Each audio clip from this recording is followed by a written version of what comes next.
Բայց ձեզ հարգելի հեռուստադիտողներ, ողջույն հարգելի հյուրեր, Սարգիս նախընտրական բանավեճի հերթական թողարկումն է։ Այո, Բուն TV-ի եթերում շարունակում է Բուն բանավեճը, ինչպես միշտ այսօր նույնպես մեր տաղավարում հանդիպել են տարբեր քաղաքական ուժերի ներկայացուցիչներ եւ այսօր պատրաստվում են քննարկել բանակն ու անվտանգությունը։ Այո, մի թեմա, որ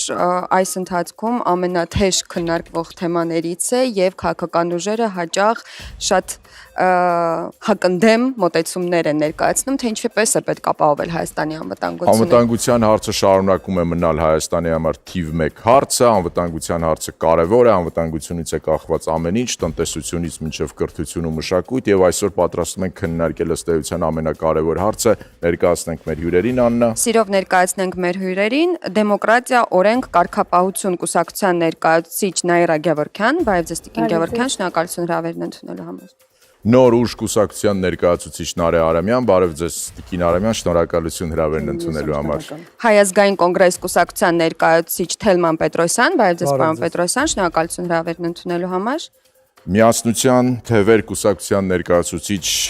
Նարեկ Պարոնյան, բարև ձեզ պարոն Պարոնյան, շնորհակալություն հրավերն ընդունելու համար։ Ազգային ժողովրդավարական Բևեր համահայկական կուսակցության ներկայացուցիչ Արա Պապյան, բարև ձեզ պարոն Պապյան, շնորհակալություն հրավերն ընդունելու համար։ Բոլորին դեմ եմ կուսակցության ներկայացուցիչ Իշխան Գևորգյան, բարև ձեզ պարոն Գևորգյան, շնորհակալություն հրավերն ընդունելու համար։ Ռեֆորմիստների կուսակցության ներկայացուցիչ Միքայել Գալոստյան, բարև ձեզ պարոն Գալոստյան, շնորհակալություն հրավերն ընդունելու համար։ Լուսավոր Հայաստան կուսակցության ներկայացուցիչ Գևորգ Գորգիսյան, բարև ձեզ պարոն Գորգիսյան, շնորհակալություն հրավերն ընդունելու համար։ Մենք ունենք կանոններ բանավեճի ընթացքում, մեր բանավեճը 3 փուլից է, խնդրեմ Աննա ներկայացրու առաջին փուլի կանոնները։ Սիրով ներկայացնեմ առաջին փուլի կանոնները, հարգելի մասնակիցներ, այս փուլում մենք մեկական հարց կուղենք ձեզ եւ դուք 2 րոպե ժամանակ կունենաք հարցին պատասխանելու համար։ Ցանկալի է ընթացքում իրար չընդհատեք եւ 2 րոպեից ավել ժամանակ Աշխատեք պահպանել 2 րոպե, այո, որպեսզի մենք կարողանանք տեղավորվել եւ բոլորը կարողանան խոսել։ Տիկին Արամյան, առաջին հարցը ձեզ ուղենք, ընդդիմությունը նաեւ նոր ուժ կուսակցությունը հաճախ է քննադատում իշխանություններին, բանակում բարեփոխումներ չեք արել, բանակը այսպես բարձի թողի վիճակում է, վերջերս Հայաստանի կառավարությունը այսպես որոշեց զորահանդես անցկացնել հանրապետության հրապարակում եւ ցուցադրվեցին զինտեխնիկան, ցուցադրվեց նոր համազգեստը, կարծես զինտեխնիկայից դատելով կարելի է նաեւ հասկանալ թե ինչ կարգի բանակ է կառուցում Հայաստանի իշխանությունները 2020, 23, 22, 23 թվականներից հետո ձեզ չտպավորեց զորահանդեսը։ Գիտեք, նախ եւ առաջ բարեփոխումները միմիայն տեխնիկական եւ բուն գործառութային նշանակությանը չվերաբերող տարբեր առարկաներ գնելով չի, երկրորդ հերթին զարմանալի է անգամ այդ պարագայում, որովհետեւ մենք օբյեկտիվորեն ենք եւ ոչ քննադատում, այլ գնահատում ստեղծված իրավիճակը, որոնցում չկա որևէ բարեփոխում, թե ժողովրդավարության տեսանկյունից, թե անվտանգության ապահովման եւ իհարկե ամենակարևորը զարմանալիորեն, որ միթե դա չի կարող գրգռել թշնամուն, ինչպես նրանք պնդում են ամբողջ ընթացքում վախեցնելով մարդկանց, հետեւաբար չկա բանակում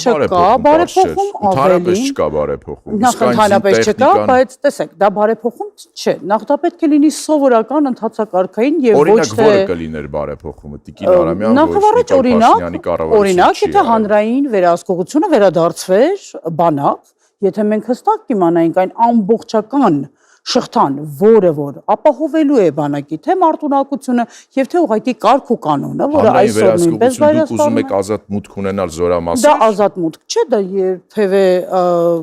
ժողովրդավարական երկրների համար լավագույն տարբերակն է, երբ խորհուրդների եւ փորձագիտական խմբերի միջոցով կարող են աշխատել պայմաններում զոհեր կորուստներ թիվը չի նվազել արդյոք։ Նախաղաղ պայմանները դրանք միայն կրակոցների բացակայությունը չէ, խաղաղությունն ընդհանրապես սովորաբար այդպես չի չափվում, դա առանձին որոշակի հստակ չափորոշիչներով կատեգորիա է, որի մասին մենք պետք է դեռ երկար խոսենք, բայց իհարկե ոչ, այդպես մենք չափել չենք կարող, ինքնասպանությունների չբացահայտված մահերի թիվը դրան վկայակոչել ուղղակի կարող ենք պարզ ձևով եւ այն բոլոր հետաքննությունները, որոնք կատարվում են այդ ուղղությամբ, նույնպես ամբողջությամբ տապալվել։ Բայց դուք չպատասխանեցիք իմ հարցին, դուք տպավորված եք ի վերջո զորահանդես։ Ամենևին մենք այդպիսի զորահանդեսներ չէ որ տեսել ենք, այդ թվում եւ Շուշի ազատագրման հետ կապված։ Սպասենք ձեր ուժի կազմակերպած զորահանդեսին, Տիկին Արամյան։ Շնորհակալություն, Տիկին Գևորգյան, իսկ ձեր ուժը ինչպիսի պատկերացումներ ունի անվտանգության ոլորտում բարեփոխումների վերաբերյալ կամ գուցե կարծում եք, որ անհրաժեշտություն չկա եւ այնինչ արվում է արդեն բարեփոխում է։ Ինձ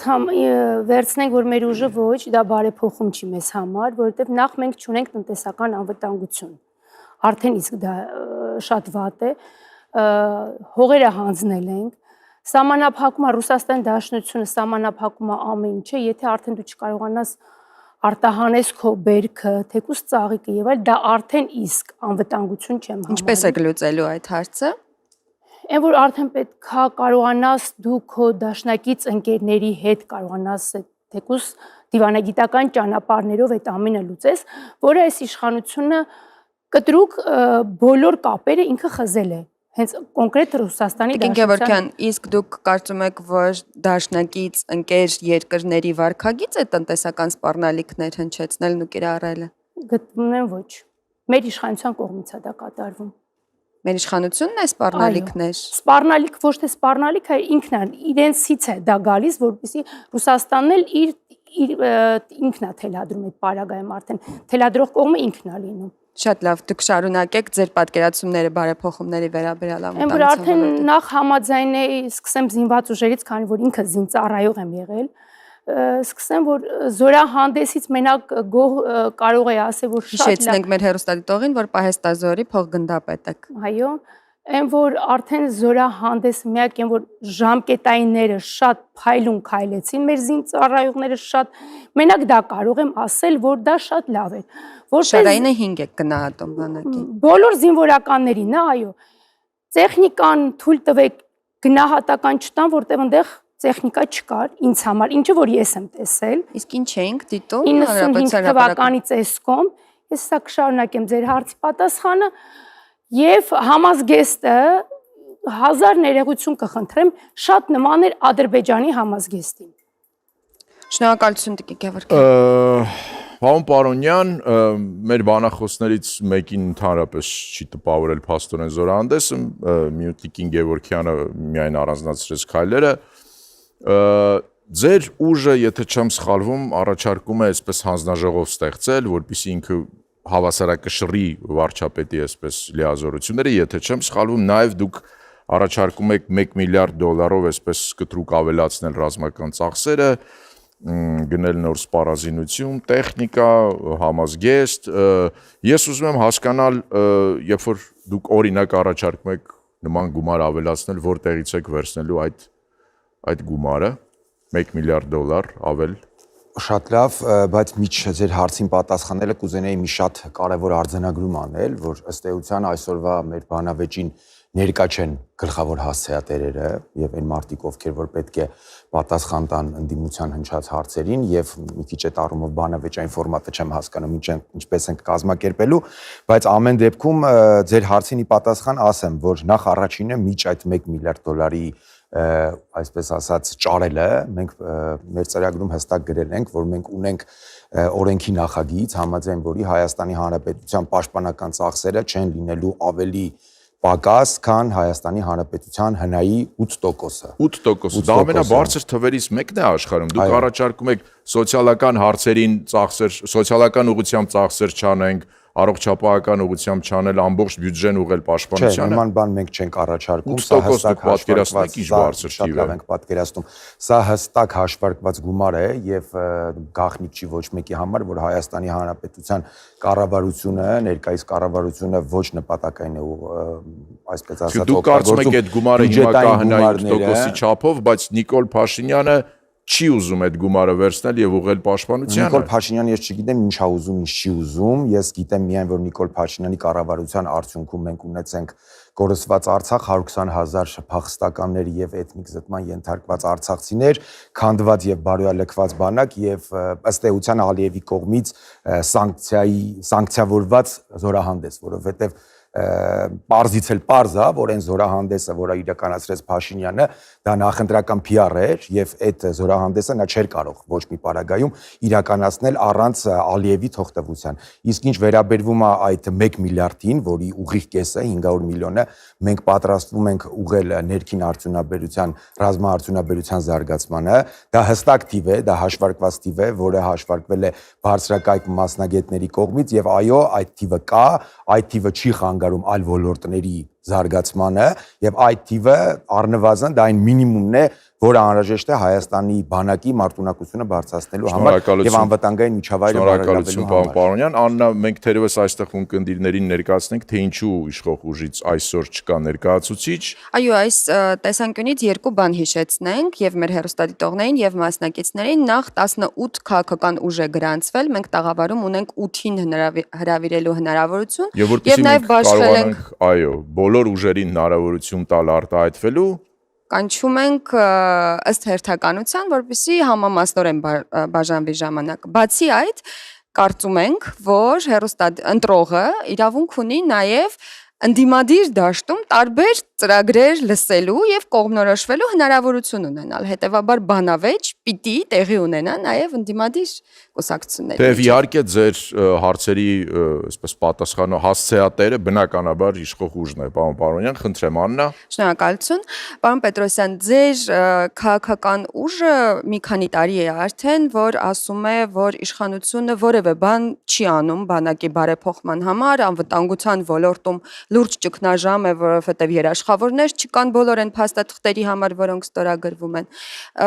Երկու հարց. Նախ ինչպես եք դուք պատկերացնում ձեր քաղաքական ուժը այդ բարեփոխումները եւ ուզում էի հարցնել զորահանդեսից հարցին անդրադարձան մյուս մասնակիցները, կուզեի դուք էլ անդրադառնաք զորահանդեսից հետո ձեր այդ պատկերացումները, որ ոչինչ չի արվում, փոխվեց, թե նույնը մնաց։ Նախ բարև ողջույններս, շնորհակալ եմ հրավերի համար եւ շնորհակալ եմ հարցի համար։ Տեսեք, երաշխավոր չունենալը գալիս է 2020 թվականի նոյեմբերի 9-ից։ Ինչ նկատի ունեն նոյեմբերի 9-ը։ Նոյեմբերի 9-ին մենք Ռուսաստանի միջնորդությամբ հրեդադարի պայմանագիր կնքեցինք Ադրբեջանի հետ։ Դրանից հետո Ռուսաստանը միջնորդ չէր, երաշխավոր չէր, ներողություն։ Դրանով։ Դրանից հետո Նիկոլ Փաշինյանը Եվրոպայում զիջումների գնաց եւ ստորագրեց կներեք, հրաժարվեց Արցախից ճանաչելով Ադրբեջանի տարածքային ամբողջականությունը։ Դրանից հետո եւս մի միջնորդ ճարեց Ամերիկայում եւ գնաց ստորագրեց, այսպես ասած, խաղաղության հռչակագիրը, որը ընդհանրապես հռչակագիր է, պայմանագիր չէ, իրավական ուժ չունի։ Եվ նայեք, 3 անգամ մենք զիջել ենք։ Նոյեմբերի 9-ին մենք զիջել ենք Արցախի մեծ մասը, համակերպվել ենք այդ մտքի հետ։ Գնացինք, հասանք Եվրոպա, Եվրոպայում զիջեցինք ընդհանուր Արցախը։ Ներողություն, նոյեմբերի 9-ին ասացիք զիջել ենք Արցախի մեծ մասը, ինչ նկատի ունեք սա ընտրողների համար Արցախ նահանգը, նայեք, ես ասում եմ 7 շրջանները չէ, Արցախ նահանգի մեծ մասը զիջվել է։ Մեծ հայքի Արցախ նահանգը նկատի ունեք։ Արցախը, այն Արցախի համար, որը 1988 թվականին պայքարում էինք, որ միանար Հայաստանի Հանրապետությանը։ Որ քաղաքական միավորի նահանգներ Արցախը հետ եմ ուզում Արցախը ընդհանուր, բացի 7 շրջաներից, որը միջազգայինորեն ճանաչված էր Ադրբեջանի տարածքի մեջ։ Լավ, ինչևից է անցնեմ հաջորդ հարցին, որը եւս կարեւոր է։ Ամերիկան կարող է հետաքրքրությունը կորցնել ամեն վարքյան Հայաստանից եւ դրա համար Ամերիկայի երաշխավորել համարը քիչ էր։ Իսկ տպավորությունը զորահանդեսից մենք 2016-ին էլ ենք հզոր զորահանդես ունեցել, 96-ին էլ ենք զորահանդես հզոր ունեցել, համազգեստի հետ կապված էլ կներեք իհարկե, համազգեստը շատ սիրուն էր, բայց մեր շարային կանոնադրության հետ չի համապատասխանում, ներդաշնակում չկար, շարային քայլելը շատ գեշ էր երևում։ Շնորհակալություն, պարոն Պետրոսյան։ Պարոն Գեորգյան, ձեր ուժը առաջարկում է ձեզ ընդամենը իշխանությունը փոխանցել 100 օրով, հետո ինչ է լինելու, եւս ըստ էության նոր ընտրություններ անցկացվեն, այդ փոփոխություններից հետո, բայց մինչև այդ ամենին անցնելը դուք ունեք պատկերացումներ այս կարևոր հարցի հետ կապված։ Ես նկատի ունեմ ոչ թե անձամբ դուք, այլ բոլորին դեմ եմ կուսակցությունը, ինչ պետք է արվի անվտանգությունն ապահովելու համար, բանակը հզորացնելու համար։ Ամենակարևոր ծրագիրը, որ կա, որ կարող է Հայաստանում արվի, դա առաջարկում է հենց բոլորին դեմ եմ, ինչը վերաբերվում է անվտանգությանը։ Մեր երկրի անվտանգությունը վերջի 8 տարիներին կախված է եղել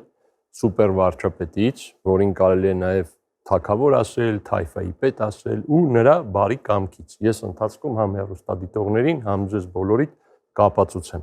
Եթե ընտրական համակարգը այս չփոխվի, մենք ունենանք նոր ղեկավար, որը տիրելու է բոլոր իշխանություններին, ոնց որ հիմա է,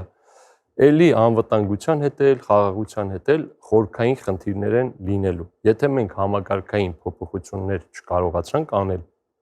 ով էլ լինի այդ ղեկավարը, թե շքերթն է իր բարի կամքից կախված լինելու։ Իսկ ես այդ շքերթի մարդկանց եմ ճանաչում, ովքեր չեն հասկանում իրանք ինչու են այդտեղով քայլում, դա հաշվետվություն է, նախընտրական շքերթ է, թե ուժի ցուցադրություն ոնց որ պետքա լիներ։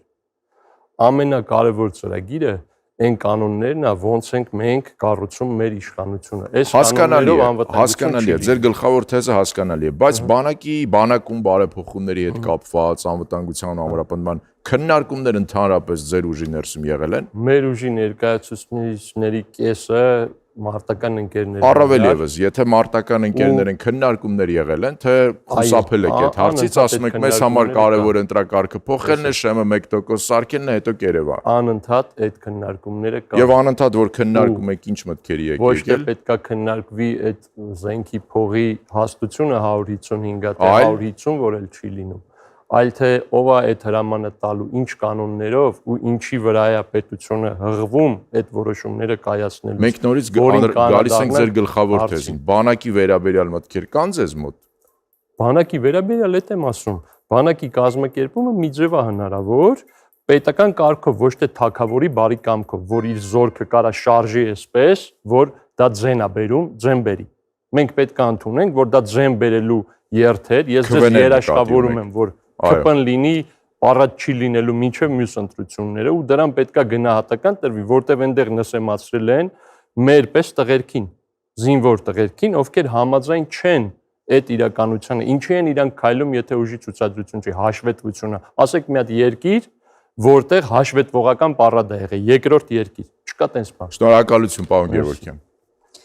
Պարոն Պապյան, ձեր քաղաքական ուժը առաջարկում է, որ հապկից պետք է դուրս գալ անվտանգություն ունենալու համար, խզել կապերը Ռուսաստանի հետ, եւ նաեւ ձեր քաղաքական ուժը համարում է, որ ներկա Հայաստանի քարտեզը քաղաքական, դա սովետական քարտեզ է եւ դրանից նույնպես պետք է հրաժարվել եւ միաժամանակ ունենալ ԱՄՆ-ի եւ արևմտյան համակարգի երաշխավորությունը։ Նախ կուզեի հարցնել, դուք որ Հայաստանի որ քարտեզով եք առաջնորդվելու անվտանգության մասին քննարկումներում եւ այդպիսի քարտեզի համար արդյոք հնարավոր է երաշխավորներ գտնել։ Եվ մինչև կպատասխանեք, ներողություն եմ խնդրում, պարոն Պետրոսյանը ասաց մի օր Միացյալ Նահանգները կարող է այսպես հրաժարվել մեր հետ, հիասթափվել, հրաժարվել, ես հստակ բառը չեմ հիշում, կներեք, եւ գնալ տարածաշրջանից, չէ՞ որ Միացյալ Նահանգները օվկիանոսից այն կողմ է անգամ խոսում է օրինակ Եվրոպայում զորքերի կրճատման մասին, մենք հիշում ենք Աֆղանստանից, ինչպես Միացյալ Նահանգները դուրս է, եթե չեմ սխալվում, դուք ծառայել եք խորհրդային ժամանակ Աֆղանստանում, ձեզ չտպավորեց Միացյալ Նահանգները մեկ օրում ինչպես թողեց Աֆղանստանն ու դուրս։ Դուք նույնը ցանկանում եք Հայաստանի հետ լինի։ Նախ ասեմ, որ Միացյալ Նահանգները չեն եկել տարածաշրջան, որ գնան։ Դեռ իրենք պիտի գան։ Այդ միտումները նկատում են։ Սա առաջին։ Մյուսը ազգային ժողովրդական բևեռը եւ նախորդող կուսակցությունը մշտապես հանդես են եկել առաջին հերթին ազգ բանակ ծրագրով, որը նախատեսում է առնվազն 2 բաղադրիչ, արդիական զենքով հագեցված պրոֆեսիոնալ բանակի ստեղծում 1 բաղադրիչը եւ տարածքային ինքնապաշտպանական ուժերը։ Այսինքն մեզ համար ամեն պարակային, եթե խոսում ենք բանակային պաշտպանական անվտանգության մասին, առաջնայինը այն միջուկն է, որը պիտի լինի մեր կարողականությունը։ Իսկ տարածք հասելով ինչ նկատի ունեք վերադառնալով քարտեզի հարցին։ Տարածք ասելով բնականաբար միջազգայինորեն ճանաչված սահմանները Հայաստանի Հանրապետության։ Հայաստանի Հանրապետության միջազգայինորեն ճանաչված սահմանները որոշվել է 1920 թվականին Վրաստանի եւ Ադրբեջանի հետ ազգերի լիգայի փետրվար 24-ի զեկույց առաջարկով Թուրքիա հետ որոշվել է նոյեմբեր 22-ի նույն թվականի իրավարար վճռով։ Դրանից հետո տեղի ունեցել Հայաստանի Հանրապետության եւ ընդհանրապես օկուպացիա, իսկ օկուպանտի որևէ գործողություն չի կարող իրավականորեն ընդունելի եւ ճանաչելի լինի։ Հետևաբար մեր հետևյալն է, Հայաստանի սահմանները պիտի որոշվեն խարսխված միջազգային իրավունքի հիման վրա, ոչ թե բոլշևիկյա քեմալական ինչ որ համաձայնություններ, ինչպես Թրամփը կասեր, դիլերի վրա, գործարքների վրա, դա անօրինական է եւ փորձ չարվի հանկարծ ներկայացնել, որ դա հանգեցնելու է պատերազմի։ Պատերազմը անխուսափելի է, քանի դեռ այս կառավարման համակարգն է, որը ըստ էության արտաքին շղարշով փորձում է ժողովրդին խաբել եւ ցավոք Պարոն Պապյան, բայց դուք հղում եք անում մի քարտեզի, որը որևէ այլ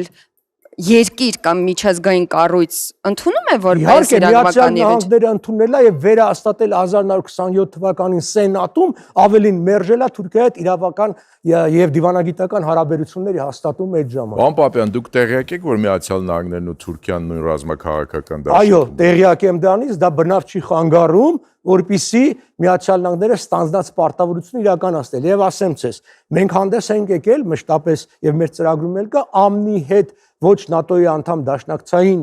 հարաբերությունների հաստատմամբ այդ կարգավիճակի ստացմամբ, որը մեզ հնարավորություն է տալիս զեղչ գներով, էժան զենք ձեռք բերել եւ այդ ամբողջացնից հետո արդեն հապկի եւ մյուսի ռուսական ռազմաբանական պարոն Գորգիսյան, ինչ պատկերացումներ կան լուսավոր Հայաստանում պրոֆեսիոնալ բանակի ընդհանրապես անվտանգության ապահովման հետ կապված, անվտանգության ապահովման հետ կապված, ինչ եք դուք առաջարկում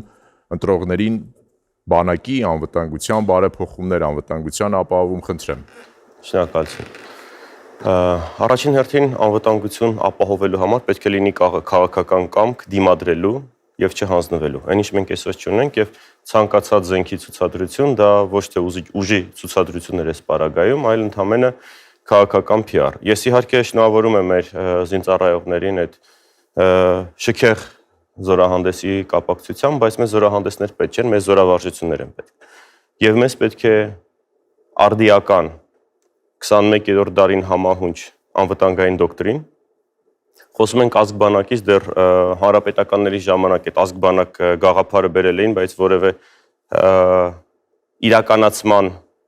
գործիք դրա տակ չկար դրած։ Պարոն Գորգիսյան, դուք տեսել եք պաշտպանության նախարարի հարցազրույցները, երբ որ ինքը խոսում է զորավարժությունների ավելի մեծ քանակի մասին, քան նախկինում էր։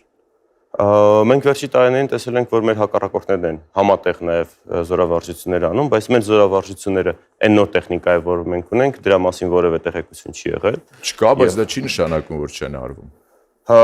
Դա նշանակում է, որ չեն արվում, որովհետև մեր իշխանությունները սովորություն ունեն խաբել, սովորություն ունեն չեղածը ներկայացնել որպես իրողություն եւ այդպես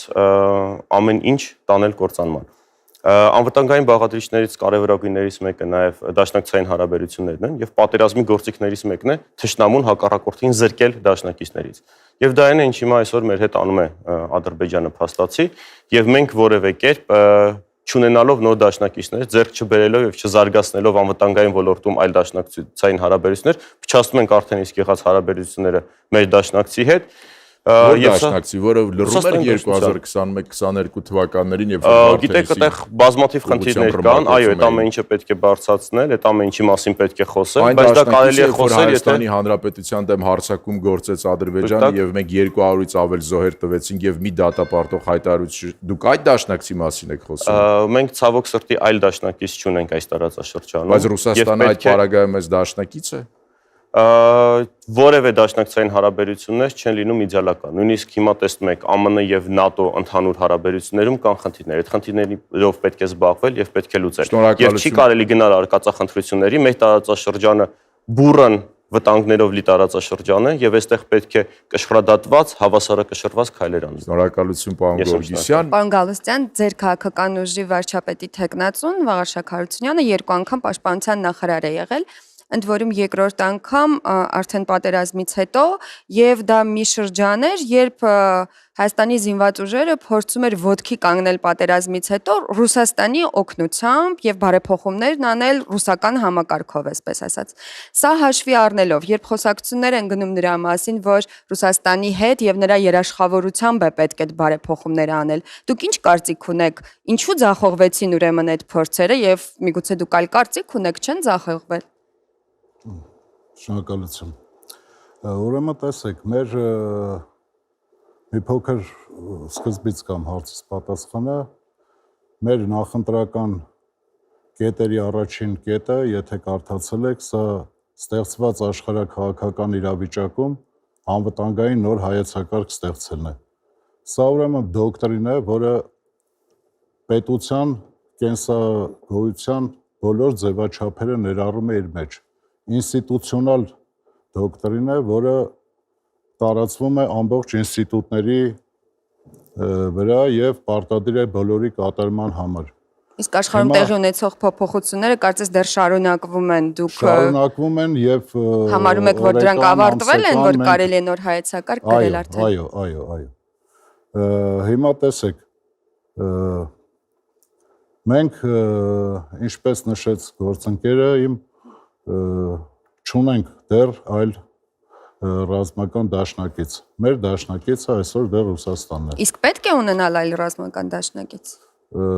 Տեսեք, ցանկալի կլիներ, բայց այսօրվա մեր տարածաշրջանային իրավիճակը այնպիսին է, որ այլ դաշնակիցներ ոնց որ թե չեն շտապում մեր հետ գալու ինչ որ մի ռազմական դաշինքներ կնքելու։ Իսկ մեր ռազմական դաշնակից Ռուսաստանը շտապում է շարունակել իր պարտավորությունները դաշնակցային։ Այո։ Եկեք չմոռանանք, որ Ռուսաստանը ինքը ունի խնդիրներ Ուկրաինայի հետ կապված, այդ թվում նաև ռազմական։ Այն կետը, որ ասացիք, որ Վաղաշակ Հարությունյանը փորձել է վերազինել բանակը Ռուսաստանի օգնությամբ,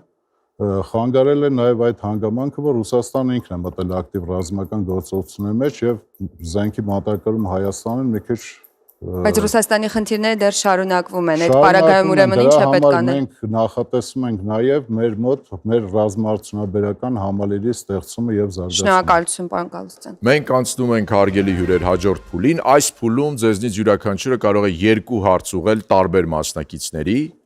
Հարցերն ուղղելու համար ունեք 30 վայրկյան, պատասխանի համար 2 րոպե ժամանակ եւ հարց տվողը կունենա նաեւ 30 վայրկյան արձագանքի համար։ Խնդրենք Տիկին Արամյանին առաջին հարցերը ուղղել, ում եք ցանկանում ուղղել ձեր հարցը, Տիկին Արամյան։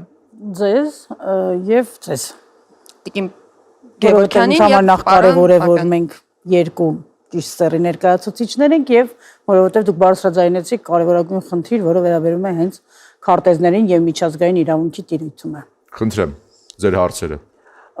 Ես իհարկե շատ ողջունում եմ հենց կանանց դերակատարումը զինված ուժերում եւ կցանկանայի իմանալ ինչպես եք վերաբերում ընդհանրապես պարտադիր զինվորական ծառայությանը, այդ թվում եւ կանանց ներգրավմամբ, անգամ եթե դա որևէ այլընտրանքային ծառայության ձևաչափով։ Իսկ դուք առաջարկում եք, որ կանայք նույնպես անցնեն պարտադիր զինվորական ծառայություն Հայաստանում։ Ընդհանրապես հայրենիքի նկատմամբ ծառայությունը խտրականության, անգամ դրական խտրականության չի կարող ենթարկվել։ Այլ է խնդիրը, թե ինչպիսին պետք է լինի ձևաչափը, այդ է պատճառը, որ կցանկանայի կնոջ այդ թվում առավել եւս շատ կարեւոր դեր ունեցող։ Ճիշտ հասկացա, խոսքը պարտադիր զինծառայության մասն է, որ կանայք զորակոչվեն զինված ուժեր։ Այո, բայց որ ձևաչափով եք դա պատկերացնում։ Շարային ծառայության, առանձին դերերի, ինչ որ գործառութային նշանակության։ Իմ կարծիքով մինչ այսօր, մինչ ներկայիս պաշտպանության նախարարը ոչ մեկ նման միտք չէր անգամ արտահայտել, պարտադիրի մասին է խոսքս, ոչ թե որպես պայմանագրային, ենթասպա կամ սպա։ Ես համարում եմ, որ դա նորմալ երևույթ չի, քանի որ դեռ մենք էլ չունենք այդ պայմանները, որ կանայք այս կազարմաններ ունենանք եւ իրենք առանձին եւ քնելատեղ լինի եւ փոխվելու տեղ լինի եւ այլ։ Ես որպես պարտադիր զինծառայություն նորմալ չեմ համարում դա։ Իսկ մնացածը նորմալ է, որտեղ այո, կանանց դերը շատ մեծ է զինված ուժերում։ Ես դա իմ փորձի վրա եմ տեսել, ես տեսել եմ լավ բանակ, ես տեսել եմ լավ կանանց, որոնք նաեւ առաջի պատերազմի ժամանակ են իրենց աջակցություն ունեցել եւ փորձել են ամեն կերպ կանգնած լինեն տղա սպաների կամ տղամարդ զինծառայողների կողքին։ Որպես պարտադիր ես դրան բացասական եմ նայում, որ կանայք չեն կարող զորակոչվել, այսինքն դու այնքան ռեսուրս չունես, որ արդեն իքական սերին ես զորակոչում։ Ես տենց եմ գնահատում։ Եվ հարցս Դուք կարող եք արձագանքել միջև այո, ես հաջորդ վերջում արձագանքեմ հավանաբար եւ ձեզ եթե դժվար չի այն ամբողջական պատկերացումները միջազգային իրավունքի միջոցով այդպիսի խնդիրները լուծելու լրիվ ընկալելի են եւ ընդունելի, որովհետեւ մենք պետք է այո հստակեցնենք, թե ինչ գործողություններ մենք պետք է անենք, Ձեր ուժն էլ այդ քարտեզներով առաջնորդվում։ Գիտեք, այդ բոլոր հարցերը մենք պետք է ամբողջությամբ տեսնենք ազգային տեսլականի շրջանակներում։ Խնդիրը նրանում է, որ մենք չունենք ազգային նպատակ, որի շրջանակներում կարող ենք բանավիճել, քննարկել, տեսնել, դիտարկել։ Եվ այո, մենք դիտարկում ենք միջազգային իրավունքով սահմանված եւ ոչ մի տեսակով ոչ միջազգայինորեն ճանաչված անհասկանալի եզրույթի շուրջ անվտանգության խնդիրները, այդ թվում եւ ժողովուրդների իրավունքները ինքնորոշվելու եւ ունենալու իրենց ցեղասպանությունից ազատ կյանքը։ Հետեւաբար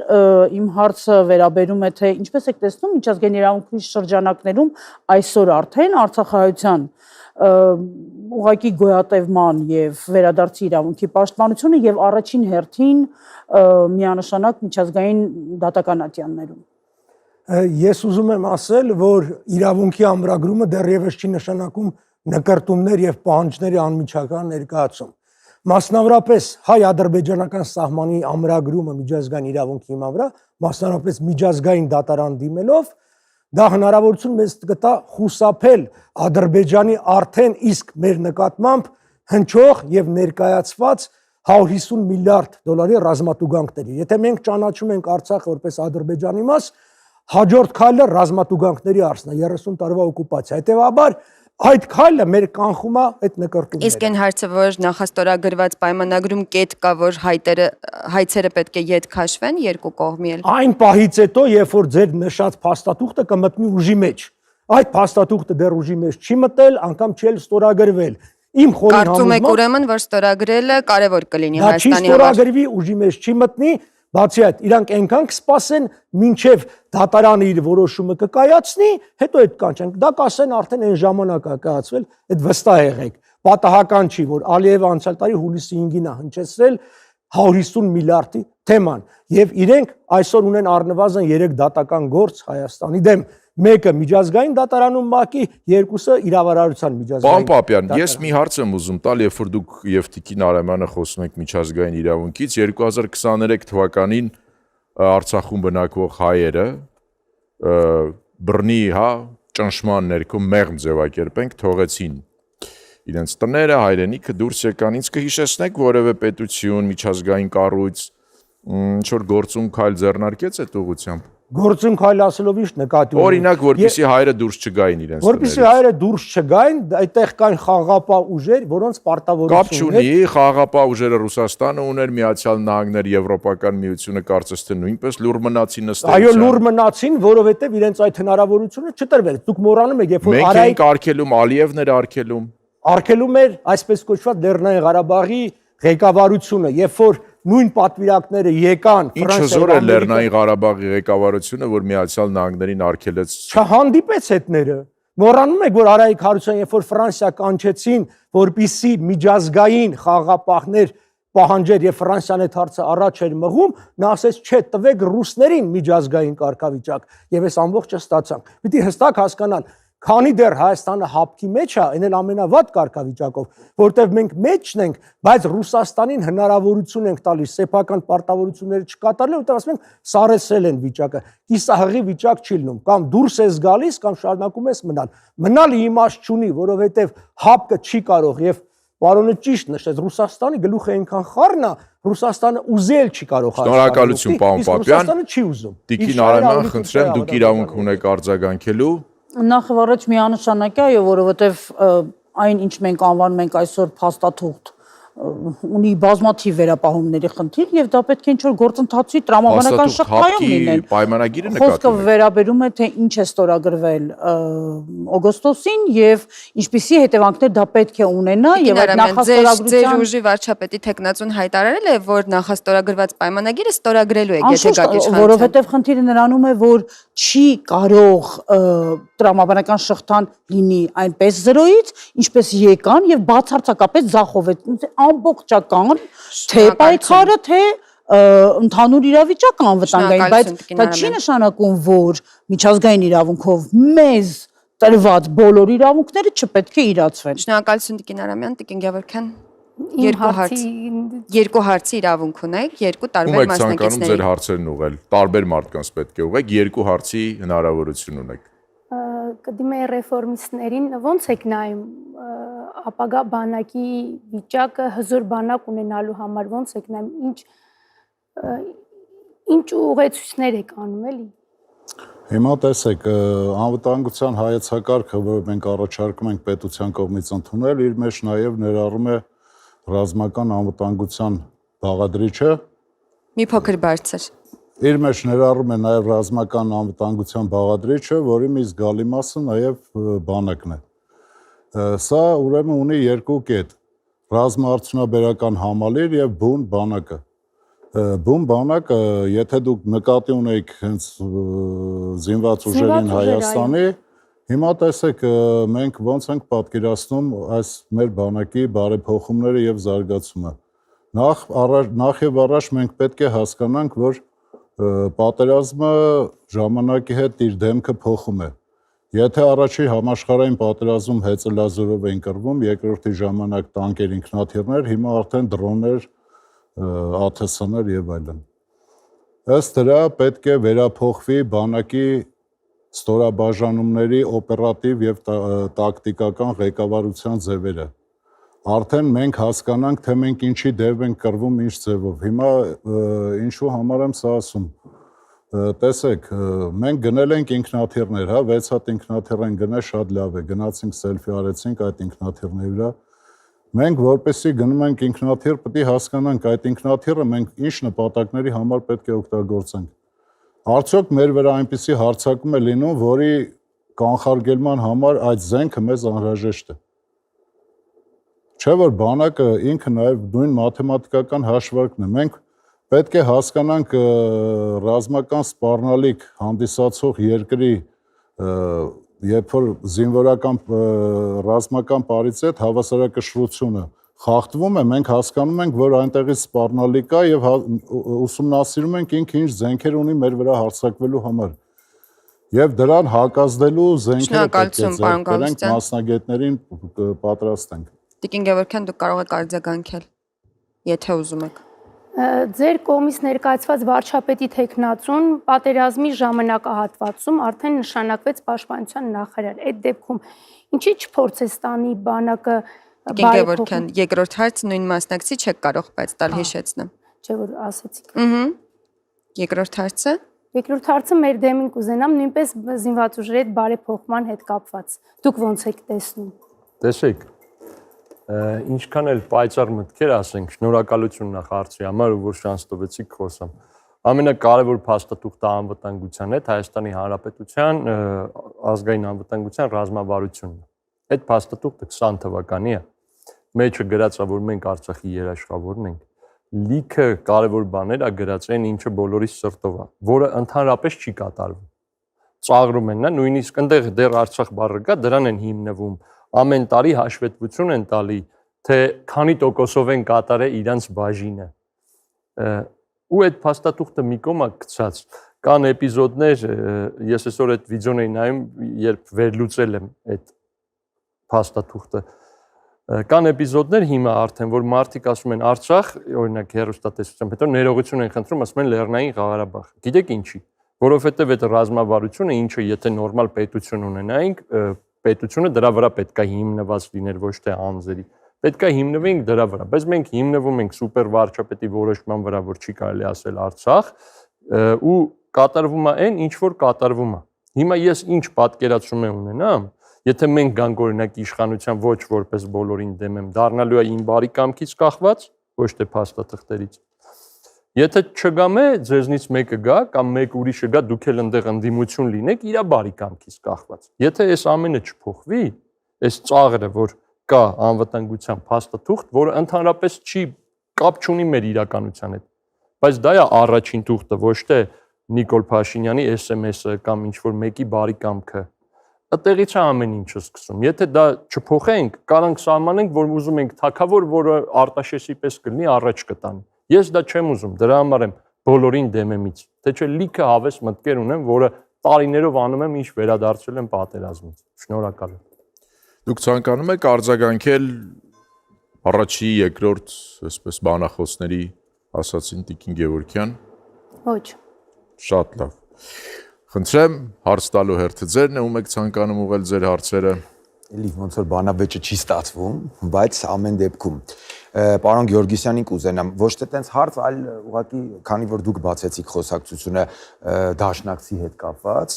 եկեք սենց մի հատ Պարոն Պապյանն էր նշում Միացյալ Նահանգների Չէ, դաշնակցի Ռուսաստանի դաշնակիցների հետ կապված դուք եւ պարոն Գեորգիսյանն խոսացիք, դրա համար ուզում եմ մի հարց տամ, այսպես ասած պարոն Գեորգիսյանին։ Նայեք, բոլորս էլ հասկանում ենք, որ այո, փաստաթղթային առումով դե յուրե Ռուսաստանը մեր դաշնակիցն է, այս բանի դրությամբ։ Բայց փաստացի հողի վրա դե ֆակտո մենք դաշնակցային հարաբերություններ որպես այդպիսին այս պահին չենք տեսնում։ Հետևաբար ճիշտ չեք համարում, որ առնվազն Հայաստանի քաղաքական դաշտում պետք է այդ արձանագրումը լինի, որ այո, Ռուսաստանը թղթային առումով մեր դաշնակիցն է,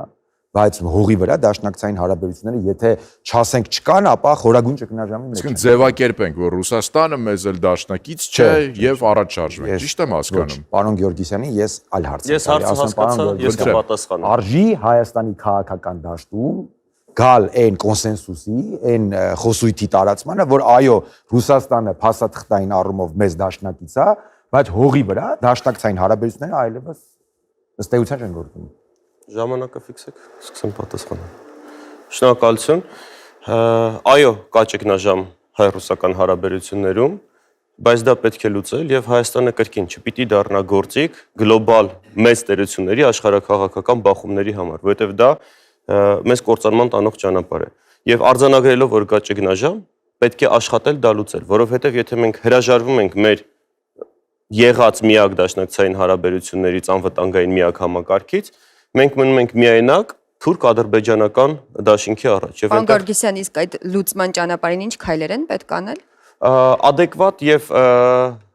բանակցել իմացող կառավարություն է ուղղակի պետք, որովհետեւ մեր կառավարություն գալուց առաջի օրվանից ինչ արեց։ Հապկի քարտուղարին ձերբակալեց, նա կարող էր գոնե հետ կանչել եւ նոր ձերբակալում իրականացնել եւ այլն փոխել։ Իսկ մենք անհարգալից վերաբերմունք դրսևորեցինք հապկի հանդեպ։ Հիմա մնալով հապկի մեջ ասում ենք սառեցել ենք հարաբերությունները։ Ռուսաստանի հետ գնում ենք այնտեղ ասում ենք Պուտինը մեր ընկերն է, ամեն ինչ լավ է, հետո բերում ենք այստեղ Ուկրաինայի նախագահին, որպեսզի հակառուսական խաղապահներ ուղարկելը, Սիրիա զորք ուղարկելը, Հայաստանը այդ պարագայում հապկի շրջանակներում, այո, դուք ճիշտ եք, արել է իր պարտականությունները ինչ-որ չափով, բայց մենք շարունակել ենք Նիկոլ Փաշինյանը չլինելով մարդում հետ հնարավոր է որևէ բան պայմանավորվել եւ մենք հիմա ունենք ամբողջ աշխարհում համբավ պայմանավորվել չկարողացող եւ պայմանները չպահպանող պետության, որովհետեւ մենք անդադ փորձում ենք խաղեր տալ, ինչպես Նիկոլ Փաշինյանն է ասում, ինքը իրան գժի տեղ է դնում եւ փորձում է այդպես իրավիճակը ինչ-որ ձև պահպանել բոլորի հետ հարաբերություններ զարգացնելով։ Դաշինքի շրջանակներում ինչպես հաջողվեց պայմանավորվել։ Ելք-դաշինքի շրջանակներում մենք կարողանում էինք զսպել նրա խելագար կողմը եւ մենք կարողացանք հասնել իշխանափոխության եւ լավ էր որ եղավ հեղափոխություն, որովհետեւ այն լճացած հանրապետական համակարգը որ կար, դա երկիրը նույնպես տանելու էր կործանման եւ դա համակարգը այնքան քարացած եւ լճացած էր կներեք որ նույնիսկ հանրապետական կուսակցությունը իր մեջից երկրորդ մարդ չկարողացավ առաջադրել եւ ընտրել վարչապետ ու տեղի ունեցավ հեղափոխություն։ Բայց ես ուզում եմ ձեզ հիշեցնել, որ պարոն Մարուկյանը նաև կառավարության ըստ էության իշխանությունների մասն էր, երբ որ գործադիր իշխանություն պատասխանեմ, կառավարության մաս չի եղել պարոն Մարուկյանը, եղել հատուկ հանձնարարություններով դեսպան, եւ 21 թվականի ընտրություններին քաղաքացիական պայմանագիրը մասնակցում էր հետեւյալ օրակարգով Արցախը պահել հայկական, պահպանել Հայաստանի տարածքային ամբողջականությունը, չտալ միջանցք ոչինչի դիմաց եւ բանակցություններով ստանալ առավելագույնը Ադրբեջանից։ Այս օրակարգը պաշտպանելու համար է գնացել պարոն Մարուկյանը ստանձնել պարտավորությունները, երբ այն պահից, երբ Նիկոլ Փաշինյանի կառավարությունը հրաժարվել է այս կետերից, պարոն Մարուքյանի դիմումի համաձայն դուրս է եկել։ Որովհետև եթե պատերազմ է, դու չես նայում ով է վարչապետը, ով է նախագահը, դու գնում ես զենքը վերցնում ես եւ գնում ես պայքարելու։ Այդ փուլում մենք ունենք պատերազմ դիվանագիտական դաշտում եւ պարոն Մարուքյանը իր գիտելիքները, փորձը, միջազգային կապերը ամենը ծառայեցրել է պայքարելու Ադրբեջանի դեմ։ Երկրորդ հարցը պարոն Պապյանին եմ ուզում տամ, ես բնականաբար գիտենք, որ դուք շատ փորձառու դիվանագետ եք եւ շատ լավ հասկանում եք միջազգային կառույցների հետ աշխատանքը, հիմա մի հարց հապկի հետ կապված։ Դուք համոզված եմ գիտեք, որ այսպես ասած սառեցում տերմին գոյություն չունի, այսինքն իշխանությունները ստում են, ըստ փաստացի մենք հիմա հապկի մեջ ենք։ Բայց դուք նաև շատ լավ պետք է գիտակցեք, որ միջազգային հարաբերություններում առավել եւս ալտերնատիվայի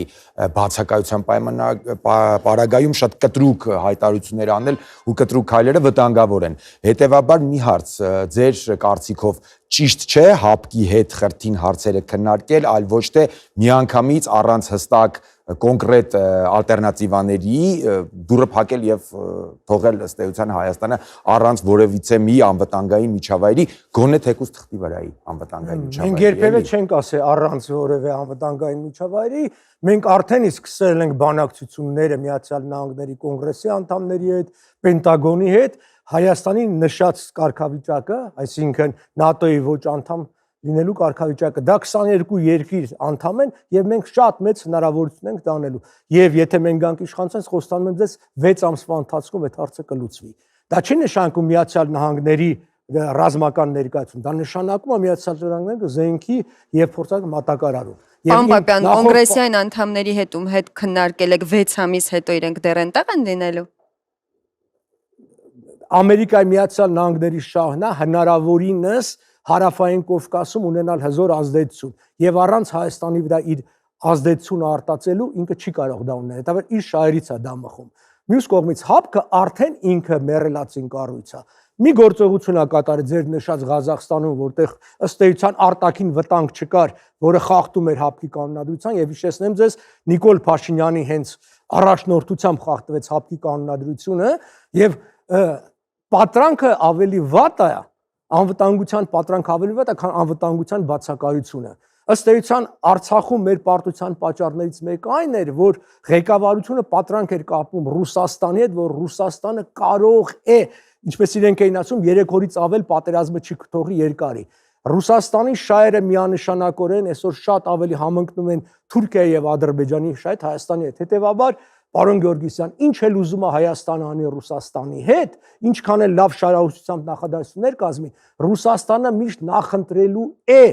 Ադրբեջանը։ Ադրբեջանը այն երկիրն է, որի տարածքով ինքը գազ է արտանում, նավթ է արտանում, Թուրքիայի չեզոքությունը պատերազմում Ուկրաինայի դեմ կարևոր է, իսկ պատերազմը ՆԱՏՕ-ի անդամ երկիր է, Ամերիկայի Միացյալ Նահանգների դաշնակիցը։ Ինչ կապ ունի ՆԱՏՕ-ի պայմանագրի 5-րդ հոդվածը ասում է հարձակման դեպքում Թուրքիայի վրա մյուս անդամները պարտավոր են աջակցել։ Որևէ մեկը Թուրքիայի վրա հարձակվելու մասին չի խոսում։ Ես կարծեմ խոսում եմ միջազգային իրավունքով մեր իրավունքների ամրագրման մասին եւ սահմանների հստակեցման մասին։ Խոսքը շահերի համադրման մասին։ Այո, ես ասում եմ, որ Միացյալ Նահանգների շահերը բռնում Հայաստանի Հանրապետության շահերի հետ։ Եթե պետք է երկար խոսակցության ժամանակ ես մանրամասն այդ ամբողջը կբացատրեմ ինչպես է դա տեղի ունենում։ Պարոն Պապյան, Ռուսաստանի համար կարևոր է Թուրքիայի ու Ադրբեջանի հետ հարաբերությունները, բայց Միացյալ Նահանգների համար կարևոր չեն, որ հատկապես Միացյալ Նահանգները Թուրքիայի հետ ֆորմալ դաշինքի մեջ է, ռազմաբազաներ ունի Թուրքիայում։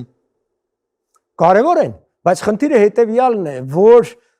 այսօր միջին արևելքում տեղի է ունենում էական փոփոխություններ, սրվում է Իսրայել-Թուրքիա հարաբերությունները եւ այս երկվության մեջ Միացյալ Նահանգների ընտրությունը միանշանական Իսրայելի կողմն է։ Եվ այն, որ Միացյալ Նահանգները 3 ռազմաբազա են բացել, նոր ռազմաբազա Դարլատ-Աշոր Հունաստանում, այդ Կրետեի ռազմաբազա, այն, որ Միացյալ Նահանգները օգնում են քրդերին, այն, որ Իսրայել, Կիպրոս, Հունաստան առանց նա ձևավորեց, բոլորը ձևավորվում է Թուրքիայի դեմ։ Եվ Թուրքիան է հայտարարում, որ ինքը կմտնի Երուսաղեմ, ինչպես մտավ Ղարաբաղ։ Եվ եթե մենք այդ հայտարարությունը լուրջ չենք ընդունում, որոշ երկրներ Միացյալ Նահանգներն ու եւ Իսրայելը լուրջ են ընդունելու։ Եվ Իսրայելը հասնելու է դրան, որ ինքը Իրանի աջակցությամբ որպես հետևակ եւ սեփական հրթիռա օդային ուժերով եւ ԱՄՆ-ի ու Հունաստանի աջակցությամբ հաջորդ պատերազմը Շնորհակալություն, պարոն Պապյան։ Պարոն Պետրոսյան, ձեր հերթն է 2 հարց տալու։ Քանի որ երիտասարդներին այստեղ ոնց հասկացած ձայն չի գալու, ես պարոն Գեորգիսյանին եւ պարոն Գևորքյանին հարց չեմ տալի։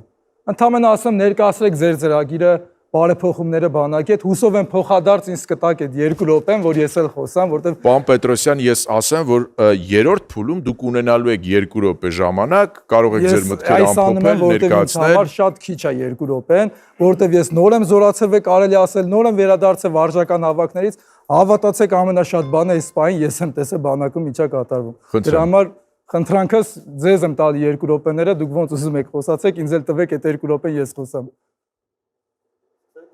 Հարց չկա, ֆիքսելու համար ասեմ, որ ձեր ազգանունը նշել էի, որ ոչ թե չասեմ հակի ներկայացուցիչը, այլ ձեզ հարց տամ, երկրորդ հարցը սենց տենես ձեզ ուղղված լինելու։ Իմ մասով ասեմ, տեսեք, նորից պետքա վերադառնանք հիմքին։ Երկիր ինչ-որ կանոններով է կառուցվում, ոչ թե ջոկատի մեթոդներով, տենց ես աշխատել եմ, 168 մարդու պատասխանատու եմ եղել, բոլորը ողջ են, գործը արել են, ավելի մեծ լինի, ավելին կանեմ, այդ կարևոր չի, բայց ընդհանրապես։ Դրա մաքսիմումը, որ ես գամ ձեզ պատմեմ, որ այն տեղում, որտեղ ես կայի, ես իմ թաղավարտը մնաց կամ բան, բայց Արցախը բրծնի։ Երբ որ կա երկիր, որտեղ ով դառավ իշխանություն, ինչ ուզի անելու է մեր հետ, ընդդիմությունն է, ինչ որ ձայներ է հանելու ու վերջ։ Դա իդեպ մեծ մասից է սպասվում, եթե գնանք ընդդիմություն աշխատելու, այստեղ չեմ տեսնում 10%-ից ավել շանս ունեցող ուժ, էլի եկեք ազնիվենք իրար հետ։ Այդ երկում ոչ մի բան չի կարող կառուցվի։ Այդ օրվա իշխանությունը մի կենտրոնացրեք ԿՊ-ի վրա, դեղերը չխմելու պատճառով, կնոջ հետ իր փոխհարաբերությունների պատճառով, տարբեր առողջական պատճառներով կարա բան որոշի, որը ես ու դու պատասխան ենք տալու երիտասարդներով ու տվել ենք։ Ու կան մարդիկ, որոնք կարային այստեղ լինեին, բայց այստեղ չեն, որովհետև ինչ որ մեկը ինչ որ մի բան է անկապար է։ Կա ռազմավարություն, որը ընդունվել է, որը շատ լավն է։ Կարակ բացեք կարդեք, մինչև այսօր դրանով են գործում, մինչև այսօր Հայաստանի Հանրապետությունը Արցախի Հանրապետության երաշխավորն է։ 20 թվականի հուլիսին ընդունված թղթաբանորեն այդ սահմանած ամենակարևոր փաստաթուղթի վրա թքած ունենք։ Ընդդիմությունն է ոչ մի բան դրա մասով չի կարող անի։ Այնտեղ ինչ որ ձեներ է հանում։ Ավելին մենք էլ լինենք այնտեղ ձեներ ենք անելու, որտեվ սիստեմը փտած է։ Ոչ մի բան Պարոն Գևորքյան, որ խնդրեմ կպարզաբանեք, երբ շեմը իջեցվի եւ ավելի շատ կուսակցություններ լինեն ազգային ժողովում, կարողանալու են ինչ-որ բանաներ այդ փաստաթղթի հետ։ Շեմի իջեցումը դա ճեղքման փորձն է, դա փրկության ամբողջ ելքը չի։ Պետք է հիմքը մի հատ կարողանանք նես փոխել, որ հետո շարունակությունը կառուցենք։ Եթե մի հատ ուժ այս ընտրություններին 52 ու ավել տոկոս հավաքեց, առաջի թե երկրորդ փուլով ընդհանրապես կապ չունի։ Մենք նույն կարակի մեջ ենք լինելու մանավանդ երիտասարդներով, ինչ մինչև հիմա։ Շնորհակալություն, պարոն Գևորքյան, պարոն Գորգիսյան, հերթը ձերն է։ Շնորհակալություն։ Պիտի շարունակեմ միտքը, այո, սուպեր վարչապետական համակարգը եւ մի անձի բացարձակ իշխանությունը չարիք է մեր երկրի համար եւ մենք դա տեսել ենք մինչեւ հեղափոխություն եւ տեսնում ենք հեղափոխությունից հետո։ Լուսավոր Հայաստանը ինչ է առաջարկում, որ բազմաուժ ազգային համաձայնության կառավարություն ձևավորվի, հեռացնելով Նիկոլ Փաշինյանին իշխանությունից եւ նաեւ բացառելով հին բարքերի վերադարձը Հայաստան եւ մենք ունենք բազմաթիվ ռեֆորմների ծրագրեր, որոնք հեղափոխությունից հետո փորձում էինք ներկայացնել, այդ թվում սուպեր վարչապետական տերմինը մենք այն ժամանակ ներդրեցինք եւ այդ Սերժ Սարգսյանի կոստյումը, որը հագել է Նիկոլ Փաշինյանը եւ այդպես շարունակում է վայելել, այդ ամեն ինչը պետք է փոխել, որովհետեւ եթե քո քաղաքական ղեկավարը, երկրի ղեկավարը միանձնյա է որոշումներ կայացնում, նրան արտաքին բոլոր խաղացողները հեշտությամբ ճաշում են։ Պարոն Գորգիսյան, թույլ տվեք ձեզ մի հարց ուղղել։ Դուք ասում եք բացառենք նախկին բարքերը, կոալիցիոն կառավարություն կազմել, մենք նայում ենք վստահելի սոցիոլոգիական հարցումներ, օրինակ հանրապետական, միջազգային հանրապետական ինստիտուտի եւ տեսնում ենք, որ եթե դուք բացառում եք իշխող ուժին, նաեւ բացառում եք նախկին բարքերը, այսինքն ենթադրում եմ նաեւ նախկին իշխանության եղածներին, մենք տեսնում ենք, որ այդ բոլոր ուժերը միասին ունեն գրեթե 2/3 ձայները։ Հետևաբար դուք ինչպես եք պատկերացնում իշխանություն կազմել, եթե մյուս բոլոր ուժերը չունեն անգամ հարցը հասկացա ժամանակը խնայելու համար արագ պատասխանեմ։ Մենք բացառում ենք Ռոբերտ Քոչարյանի վարչապետ դառնալը,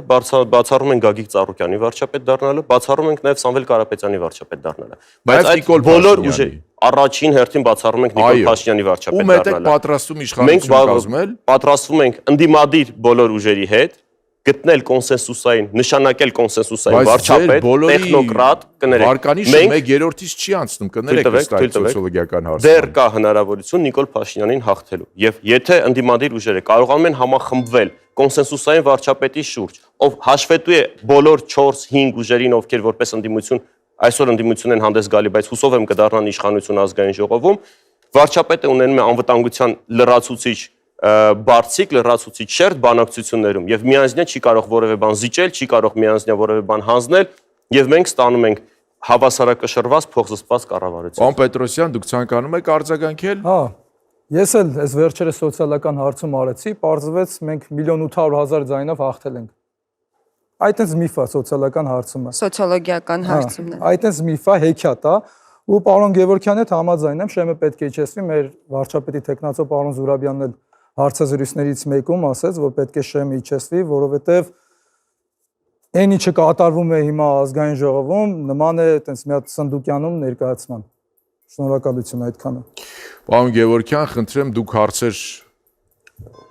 Արդեն պարտավորություն ունեք թե ում եք ուղղելու։ Իրար հարգելը ես ուզում եմ ապրեմ այն երկրում, որում ծնվել եմ, որտեղ օրինակ հայոյանքը այն թույլատրելի էր, մարդիկ իրար հարգում էին, բանավեճը լինում էր ձերի պես, ոչ թե Երևանինի պես, որի դառը տպավորությունների տակ բոլորն ենք։ Պարոն Պետրոսյան, հարցս ձեր մասով է սա, որ ձեր անելիքը եթե նոր ռազմական ագրեսիա լինի ու ինչքանով է դա ձեր որոշումից կախված ու ինչքանով պետական, բայց եթե չեք ուզի լրիվ ազատեք ձեր ուզեցած միտքը պատասխանեք։ Մեկ էլ կարևոր հարց է, ես հարցը համ բոլորին է մտածելու համար, համ ամենակարևորը ժողովրդին, մյուս հարցն էլ է տենց լինելու։ Նայեք, ներողություն եմ խնդրում, երկրորդելով ձեր կարծիքը, որ կարևոր է բոլոր ոլորտներում օրենքներն ու կանոնները պահելը, այնուամենայնիվ կխնդրեի, որ մեր կանոններն էլ պահվեն եւ փոխադարձ հոգեբանական ճնշումներ չգործադրենք ստիպելու հարցեր տալ կոնկրետ մարդկանց։ Համեցեք, պարոն Պետրոսյան։ Նայեք, պարոն Պետրոսյան, ներողություն։ Պարոն Գևորգյան, որ շեղվելու եմ, որտեվ պլանավորել էի ուրիշ բան ասեի։ Այս մեծ անդադ ռուսամետ, արևմտամետ, չգիտեմ, ամերիկյան մետ, մեր կոկորտին կայնել է այդ։ Ուր էր Ամերիկան 1920 թվականին, երբ որ Թուրքիան մտավ Հայաստան, խնդրում եմ, էլի ասեք ինձ։ Գնացել էին Սևրի պայմանագիր էին պահանջում, ուր էր։ Թողալ պաշտպաներ սովետական միություն չդառնայինք, ուր էր։ Այդ մետերը մեզ անընդհատ մցրել են ճայճի մեջ, մեր երիտասարդներին մցրել են։ Պատմական ճշտում Միացյալ Նահանգները պատերազմի մեջ չի եղել Թուրքիայի հետ, հետևաբար Թուրքիայի հետ խաղաղության պայմանագիր չէր կարող ստորագրել, Սևրին չի Ուր էր Եվրոպան։ Լավ, ուր էր Եվրոպան։ Հիմա եթե ուզում եք պատմական քննարկում, եթե Եվրոմիությունը նկատի ունեք, դեռ չէր ձևավորվել։ Եվրոպայի պետությունների Անտանտի մասին է խոսքը, ուր էր Անտանտը։ Թողային փրկեին այդ ամերիկյան որփանոցները գնացեք խնդրում եմ էլի լավ էլի եւ 130,000 թողեք ավարտեմ իմ ժամանակն է, հետո ես ձեզ Բայց պարոն Պետրոսյանի հարցը դուք խոսում եք Վիլսոնյան քարտեզի մասին, լեգիտիմ հարց է։ Ես ավարտեմ Պարոն Պետրոսյանի ժամանակը վերապանքել։ Տո հենց կուսակցությունը չէ, որպես անհատ ես տեսնում եմ մի բան, պետք է բոլոր աշխարհի գերհզոր տերությունների հետ պահել համադաշնակ, ներդաշնակ կապեր։ Շվեյցարիայի մոդուլի նման։ Ինչ ուզում եք արեք իրար հետ, մենք ձեր հետ գործ չունենք, մենք չենք խառնվում ձեր պատերազմներին։ Ուզում եք ներդրում արեք, մենք տրիպը տվել եք, պատկերացնենք տված է։ Մենք էլ առաջարկում ենք BRICS։ Այսինքն արևմուտքին արևելքին տվել է ճանապարհ Հայաստանի մեջ, մենք էլ տալիս ենք հյուսիս-հարավ, Հնդկաստան, Չինաստան, Իրան, Ռուսաստան։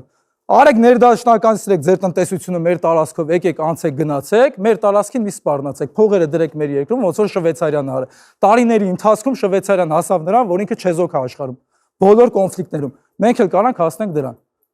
Պարոն Պետրոսյան, հյուսիս-հարավ տալիս եք ինչ-որ երկրների, ըստ ձեր մեկնաբանման, թե նկատի ունեք։ Գիծ ենք առաջարկել, այդ երկաթը գիծին կարող է նաև Ադրբեջանը փայատել լինի։ Բոլորն էլ կարող են, մենք տալիս ենք համ հյուսիս-հարավ, համ տալիս ենք արևելք-արևմուտք։ Պարոն Գևորգյան, արձագանքի հնարավորություն ունի։ Ձայնը տվեցի պարոն Պետրոսյանին, ինքը կեսը տվեց Արա Պապյանին։ Տեսնում եք։ Երիտասարդ ենք, չի կարող։ Տեսեք։ Այն հարցին անդրադառնամ, ինչը բարձրաձայնել էի, էլի, քանի դեռ էս փտած համակարգն է,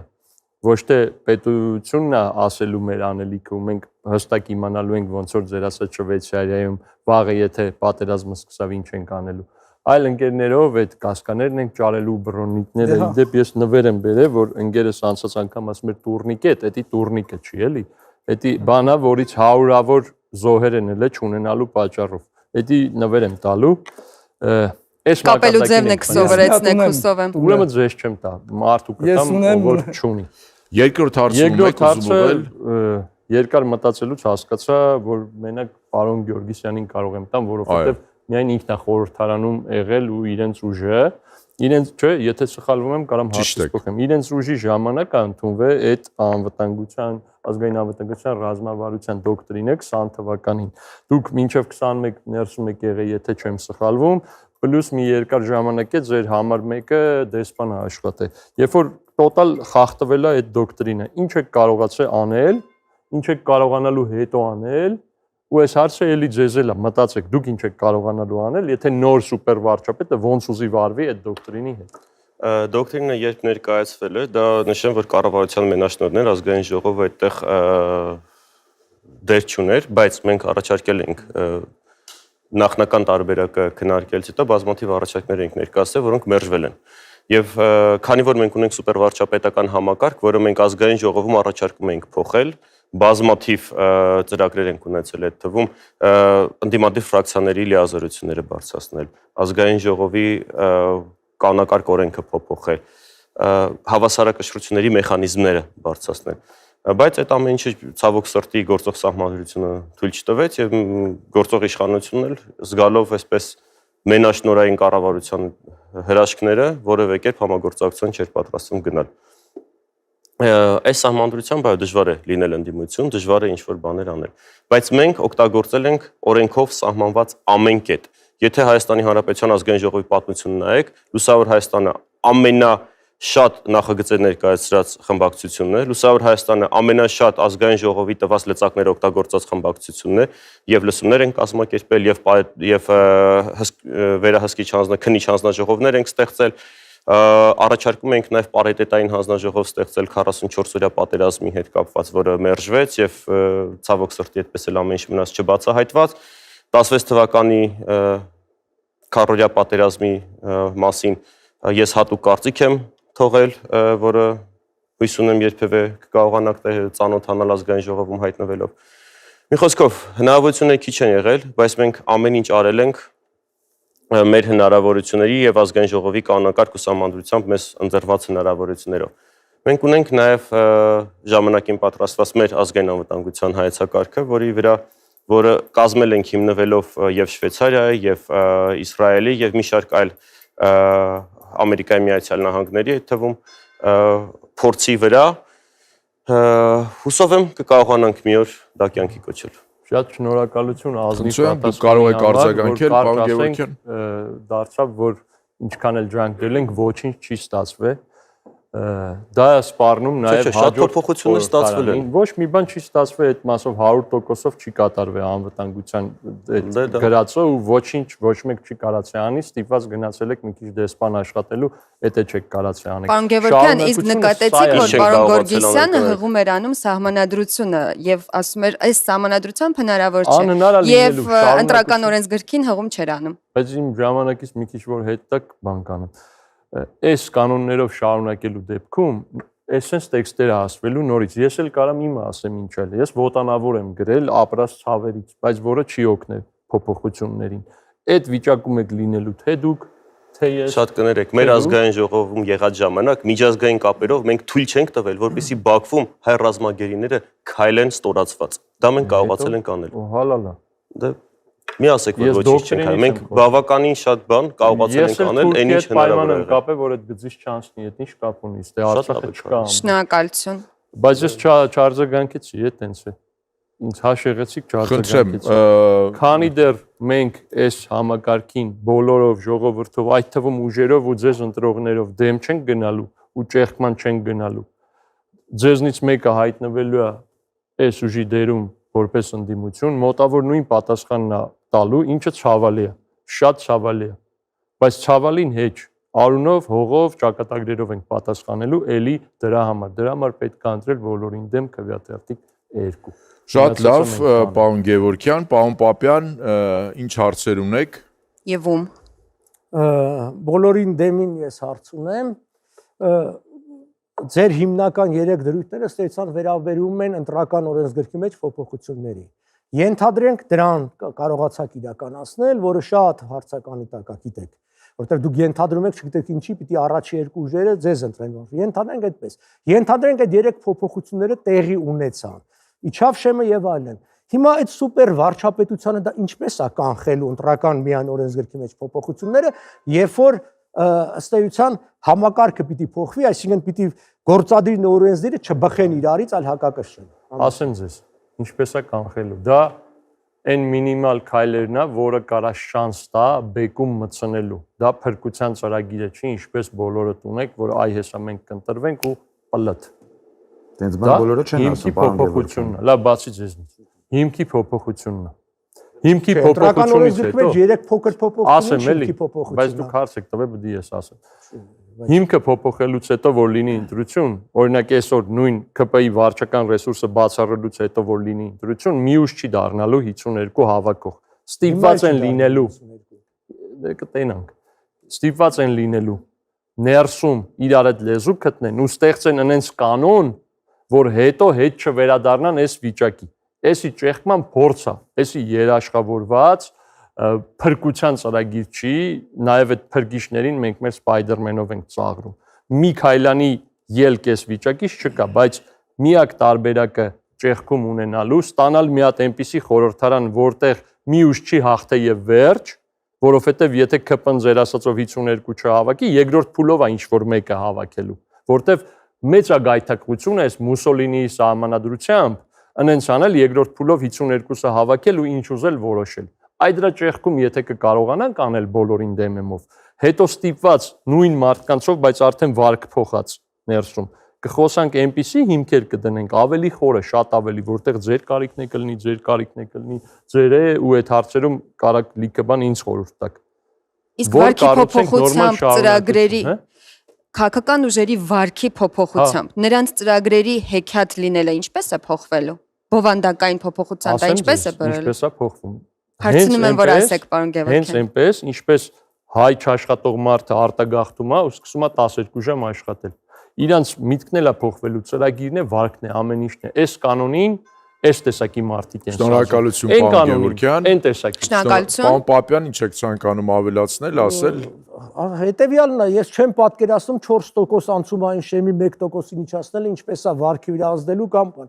Պարզապես ենթադրենք հիմա 4 կուսակցություն անցնում, կանցնի 6-ը։ Եվ ավելի տրոհված կլինի այդ խորհրդարանը, ավելի ոչ աշխատունակ կլինի եւ որևէ խնդիր չի կարողանա։ Պերմանենտ քննարկումների մեջ։ Գիտեք, դուք ինչ որ ենթադրություններ եք ասում, ենթադրություններ եք անում, ասում եք այսպես լինի, լավ կլինի, այսպես լինի, իսկ այդ ձեր ասած պատճառը հետևանքային կապ չկա այդտեղ։ Հասկանում եք։ Այդտեղ պատճառը հետևանքային կապ։ Պարոն Գևորգյան, ինչու եք առանց պատճառը հետևանքային կապի այստեղ հայտարարություններ անում։ Ես եք ասեմ, նայեք, մեր խորհրդարանը չի արտացոլում մեր ժողովրդի ընտրածը։ Օրինակ դուք կարող եք այնտեղ լինել ու լսելի լինել շատերի համար, նաև շատ իմ ընկերների համար, ովքեր ձեզ համակրում են։ Ենթադրեք բոլոր 8 ուժերն այնտեղ են։ Հակը կարող էր այնտեղ լինել ու այն ժամանակ, երբ որ բոլորը ոչ մի թիզական էին ու այդ բոլորը հիմա դարել էին խաղաղասերներ, պրոստը դեմից ինչ որ բան է։ Իսկ այդ ժամանակ դուք ինչ դիրքորոշում ունեիք։ Ասեմ ձեզ։ Ես այդ ժամանակ բոլորի զինվորն էի, երիտասարդ էի։ Բայց ոչ մի թիզական էիք։ Իմ եղած տեղերում հա ոչ մի թիզական էի, որովհետև ոնց որ ասում էր երկիրը, որ սա է ձեր գործը, ես ընդունե անում էի կամավորաբար։ Ասել էին այստեղի ոչ մի թիզը դու կպայես, խելոք պահում էի, որպես զինվոր ու պատվով է պահել եմ։ Բայց այն ժամանակ բոլորի քարոզը ոչ մի թիզականությունն էր, հիմա բոլորի քարոզը դարել է խաղաղությունը։ Ես հիշում եմ, որ ՀԱԿ-ը այն ժամանակ ասում էր պետքա զիջումներ լինի։ Գուցե կոչ անեք հիմա էլ ՀԱԿ-ին ընտրեն։ Միտեղ որ լիներ խորհրդարանում ՀԱԿ-ը խորհրդանից ուրիշ ձեն կգար, ոչ թե միայն մենք ենք ավելի ոչ մի թիզական, թե դուք։ Անկախ իմ վերաբերմունքից ՀԱԿ-ին նորմալ է, որ ժողովրդի արտահայտի խորհրդարանը, իսկ հիմա արտահայտում է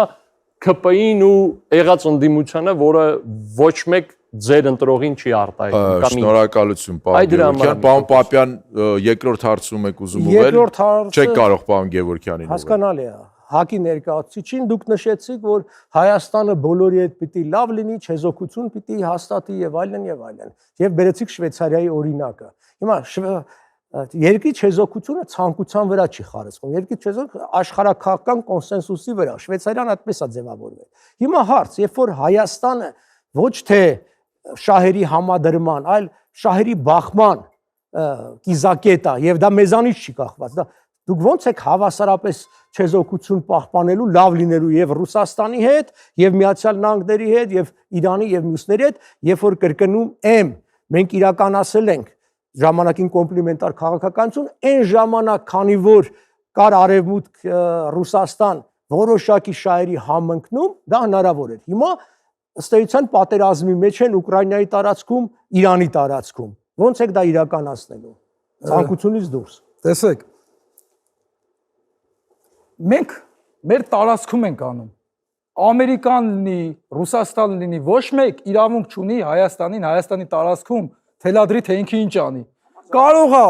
նախկիների պատճառով մեր վզին երիտասարդներից կներեք իհարկե, պարկ կա, որ իրանց թելադրածով անել, բայց մենք եկել ենք այդ թելադրանքը փոխելու։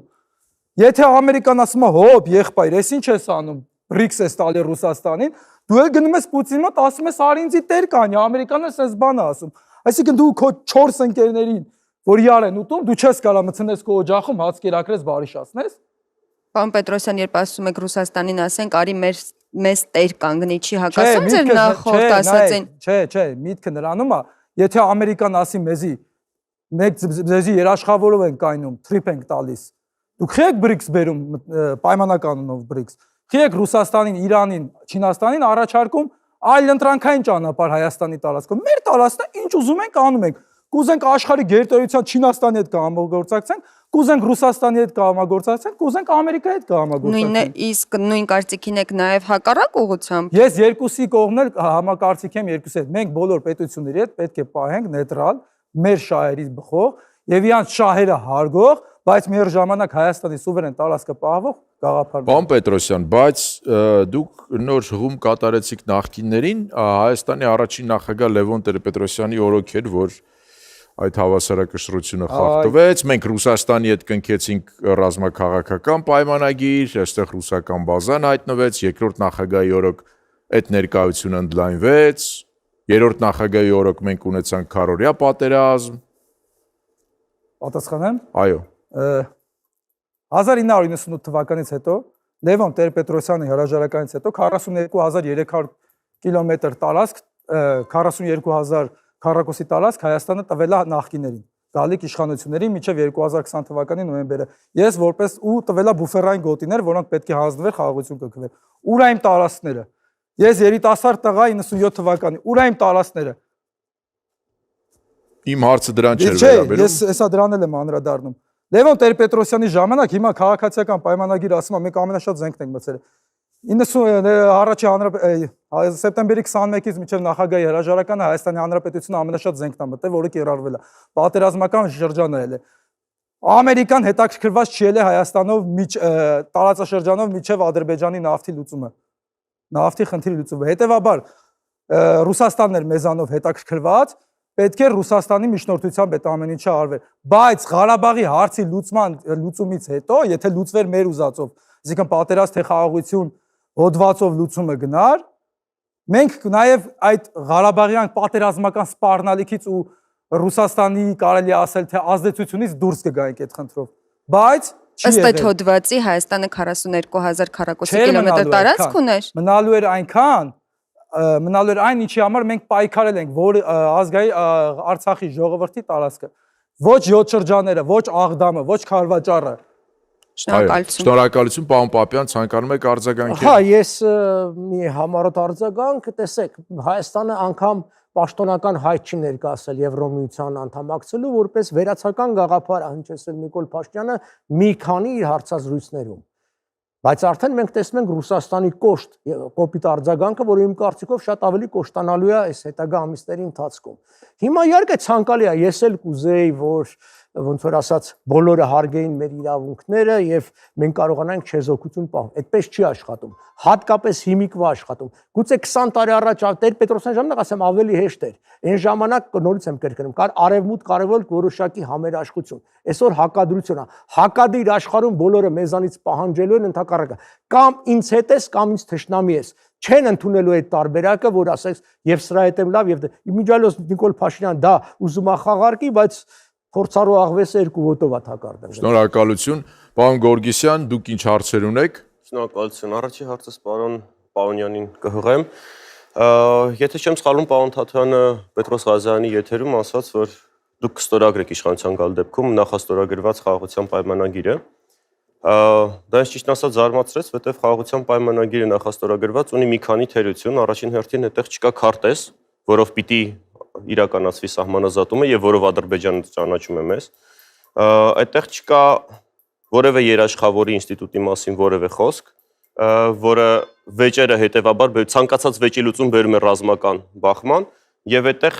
կա կետ, որ մենք պիտի բոլոր մեր վեճերը միջազգային դատաներում հետ կանչենք, ինչը մեզ զրկում է բանակցային լրացուցիչ խաղաթղթերից։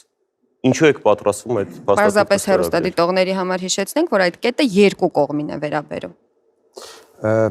Շատ լավ, պարոն Գեորգիսյան, շատ ճիշտ հարց տվեցիք, հետաքրքիր եւ նշեմ երևի թե դուք ամբողջ հաղորդումը նայել եք Պետրոս Ղազարյանի մոտ։ Ուրեմն Պետրոս Ղազարյանի մանիպուլատիվ հարցին պատրաստ եք արդյոք ստորագրելու պայմանագիրը, Թաթյանը պատասխանեց շատ հստակ, ասեց այո, պատրաստ եմ, եթե Ալիևը ստորագրի, բայց հավելեց, որ մենք 100%-ով համոզված ենք, որ Ալիևը այդ պայմանագիրը չի ստորագրելու։ Հետևաբար այդ հարցը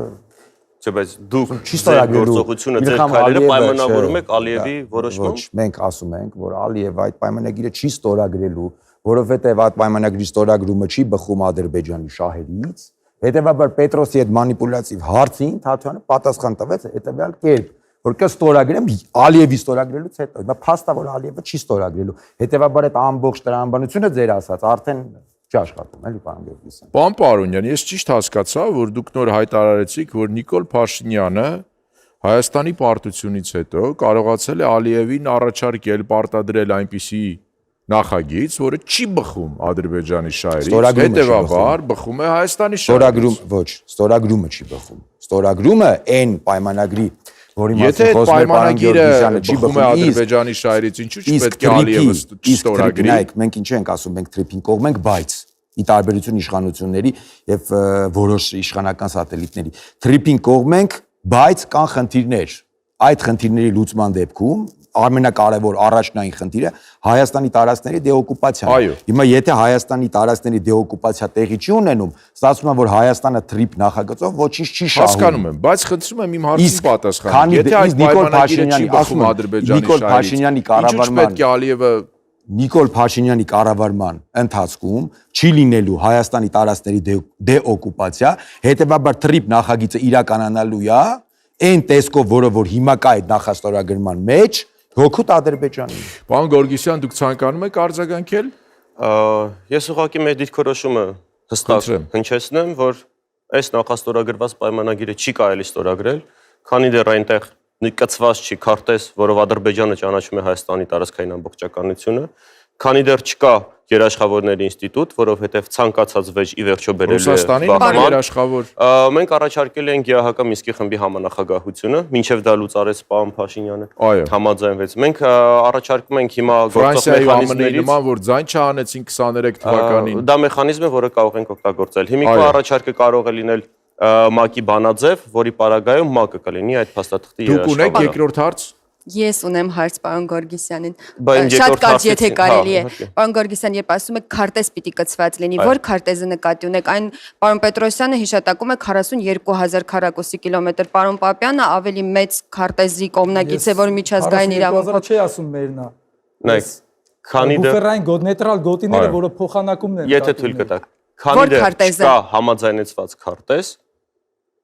Ադրբեջանը ամեն գյուղի շուրջ, եթե խոսքը գնում է Ալմաթայի հռչակագրի վրա, Խորհրդային Միության քարտեզների վրա, 20 թվականից սկսած մինչև 87 թվականը կան տարբեր քարտեզներ։ Որևէ քարտեզի շուրջ պետք է գալ համաձայնության եւ միայն այդ դեպքում ստորագրել փաստաթուղթը։ Շնորհակալություն։ Երկրորդ հարցում եք ցանկանում ուղղել։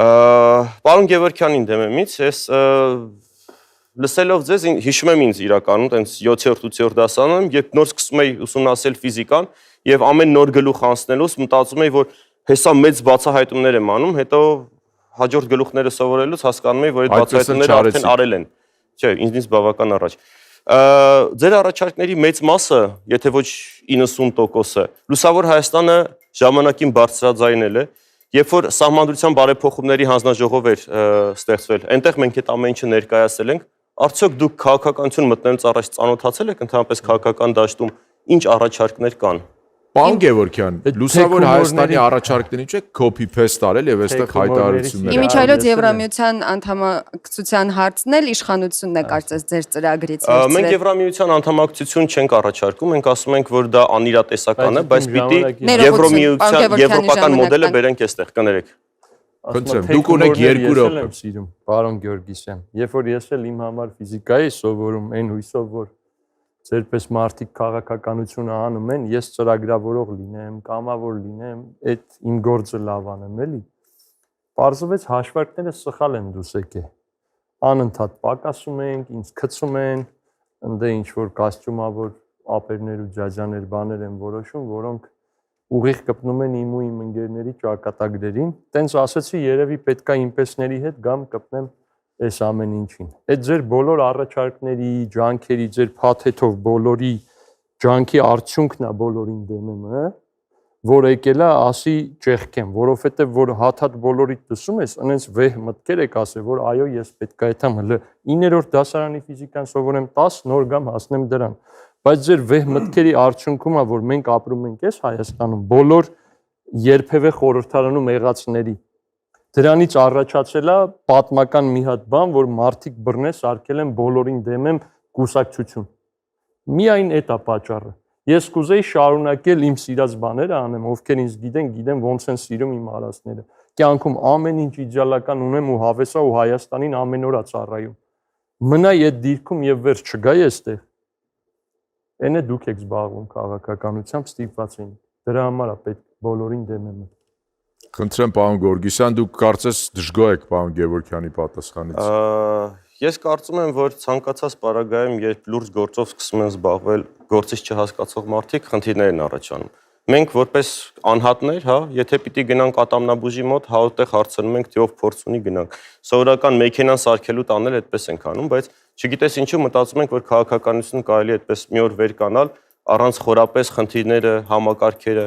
միջազգային իրավիճակները հասկանալու, գալու ինչ-որ բաներ առաջարկել։ Ես գտնում եմ, որ ստեղծված բարդ իրավիճակում, որտեղ Հայաստանն է, մեզ պետք են փորձված եւ իրենց գործին տիրապետող մարդիկ քաղաքական։ Ինչ անեմ, որ այսքան թողեք արձագանքեմ։ 2 րոպե ժամանակ եք ունենալու ամփոփիչ խոսքի համար։ Սարգիսը դեմ է իմ արձագանքին, այնպես որ արձագանք եք դուք։ Նայեք։ Այդ ձեր պես ասողների Հիմա ես էլ պիտի արձագանքեմ։ Հարց չկա, ձեր պես ասողների ժամանակ այդ էլի դուք էիք գծել, որ դուք ձևը գիտեիք քաղաքականության, մենք է դիլետանտներն էինք ուր խառնվեինք։ Հետո պարզվեց ձեր գծածներով ու այն ձեր ելք դաշինքի թիմով որոշողներով։ Ասացիք ինչ որ ջոկատներ կազմեք։ Մենք չենք եղել։ Տենց դիլետանտներով ջոկատ կազմեցինք, գնացինք պաշտպանենք, կասկայ չունեինք, բռնոմիկ չունեինք։ Այդ ժամանակ պնդում ենք, որ կա բանակ։ Այդ դուք եք դուք, մեր համար դուք փաթեթով եք։ Հասկանում եք, բոլորին դեմը, բոլորիդ է դեմ։ Հասկանում եք, թացը չորին խառնելով դուք հանրությանը շփոթեցնում եք, մոլորեցնում եք եւ տանում եք ելք դաշինքով այդ ճեղքումը արեցիք, որի անունը դրիք հեղափոխություն։ Դրանից հետո եկավ պատերազմը, որին էլի ձեր այն վատ մասը, ձեր լավ մասը չէ։ Կոչ արեց ջոկատներ կազմել։ Դիլետանտավարի երկիր էինք պաշտպանում, հիմա ստիպված օքեյ եք լինելու, որ քաղաքականություն անենք։ Մենք օքեյ չենք եղել դրա հետ։ Մենք օքեյ ենք ցանկացած մարդու քաղաքականություն մտնելու մեջ։ Կոչեր էիք անում, գնացեք։ Պարոն Գորգիսյան, պարոն Գևորգյանի հիշատակման լուսավոր հայաստանյանները կոչեին անում։ Պարոն քաղաքական ուժերը հակառակ դիմանում քաղաքականության մեջ չեք եղել։ Ես պատերազմում եմ եղել, պատերազմի դաշտում, բայց քաղաքական չէ, բայց ուրիշ բան ասեմ, բոլոր քաղաքական ուժերը պատերազմ չիմացող մարդկանց կոչ չեն արել։ Եղբայր որոշողները չեմ ասում են 10 րոպե որ մի հատ գրասենյակ ունեն նստած են։ Հիմա պարոն Պապյանը կոչ արեք։ Խորհրդարանի բոլոր ուժերը, որոշողները, դուք հələ որոշող չեք եղել, որ ձեզ մեղադրեմ։ Դե պարոն Գևորգյան, եղած բոլորը։ ուրեմն բոլորին չեք պատկերացնում, բայց այն վաղվա խորհրդարանին։ Պարոն Գորգիսյան, իսկ ձեր խմբակցության падգամավոր նոր այս Պարոն Գևորգյան կլսեք, առանձին եք դեմ։ Լսենք իրար։ Պարոն Գորգիսյան, իսկ ձեր խմբակցության կին падգամավորներից մեկը չէր, որ հարցնում էր, հարց եմ ուղում, որ 20 թվականի հենց սեպտեմբերի 27 թե 28-ին հարցնում էր,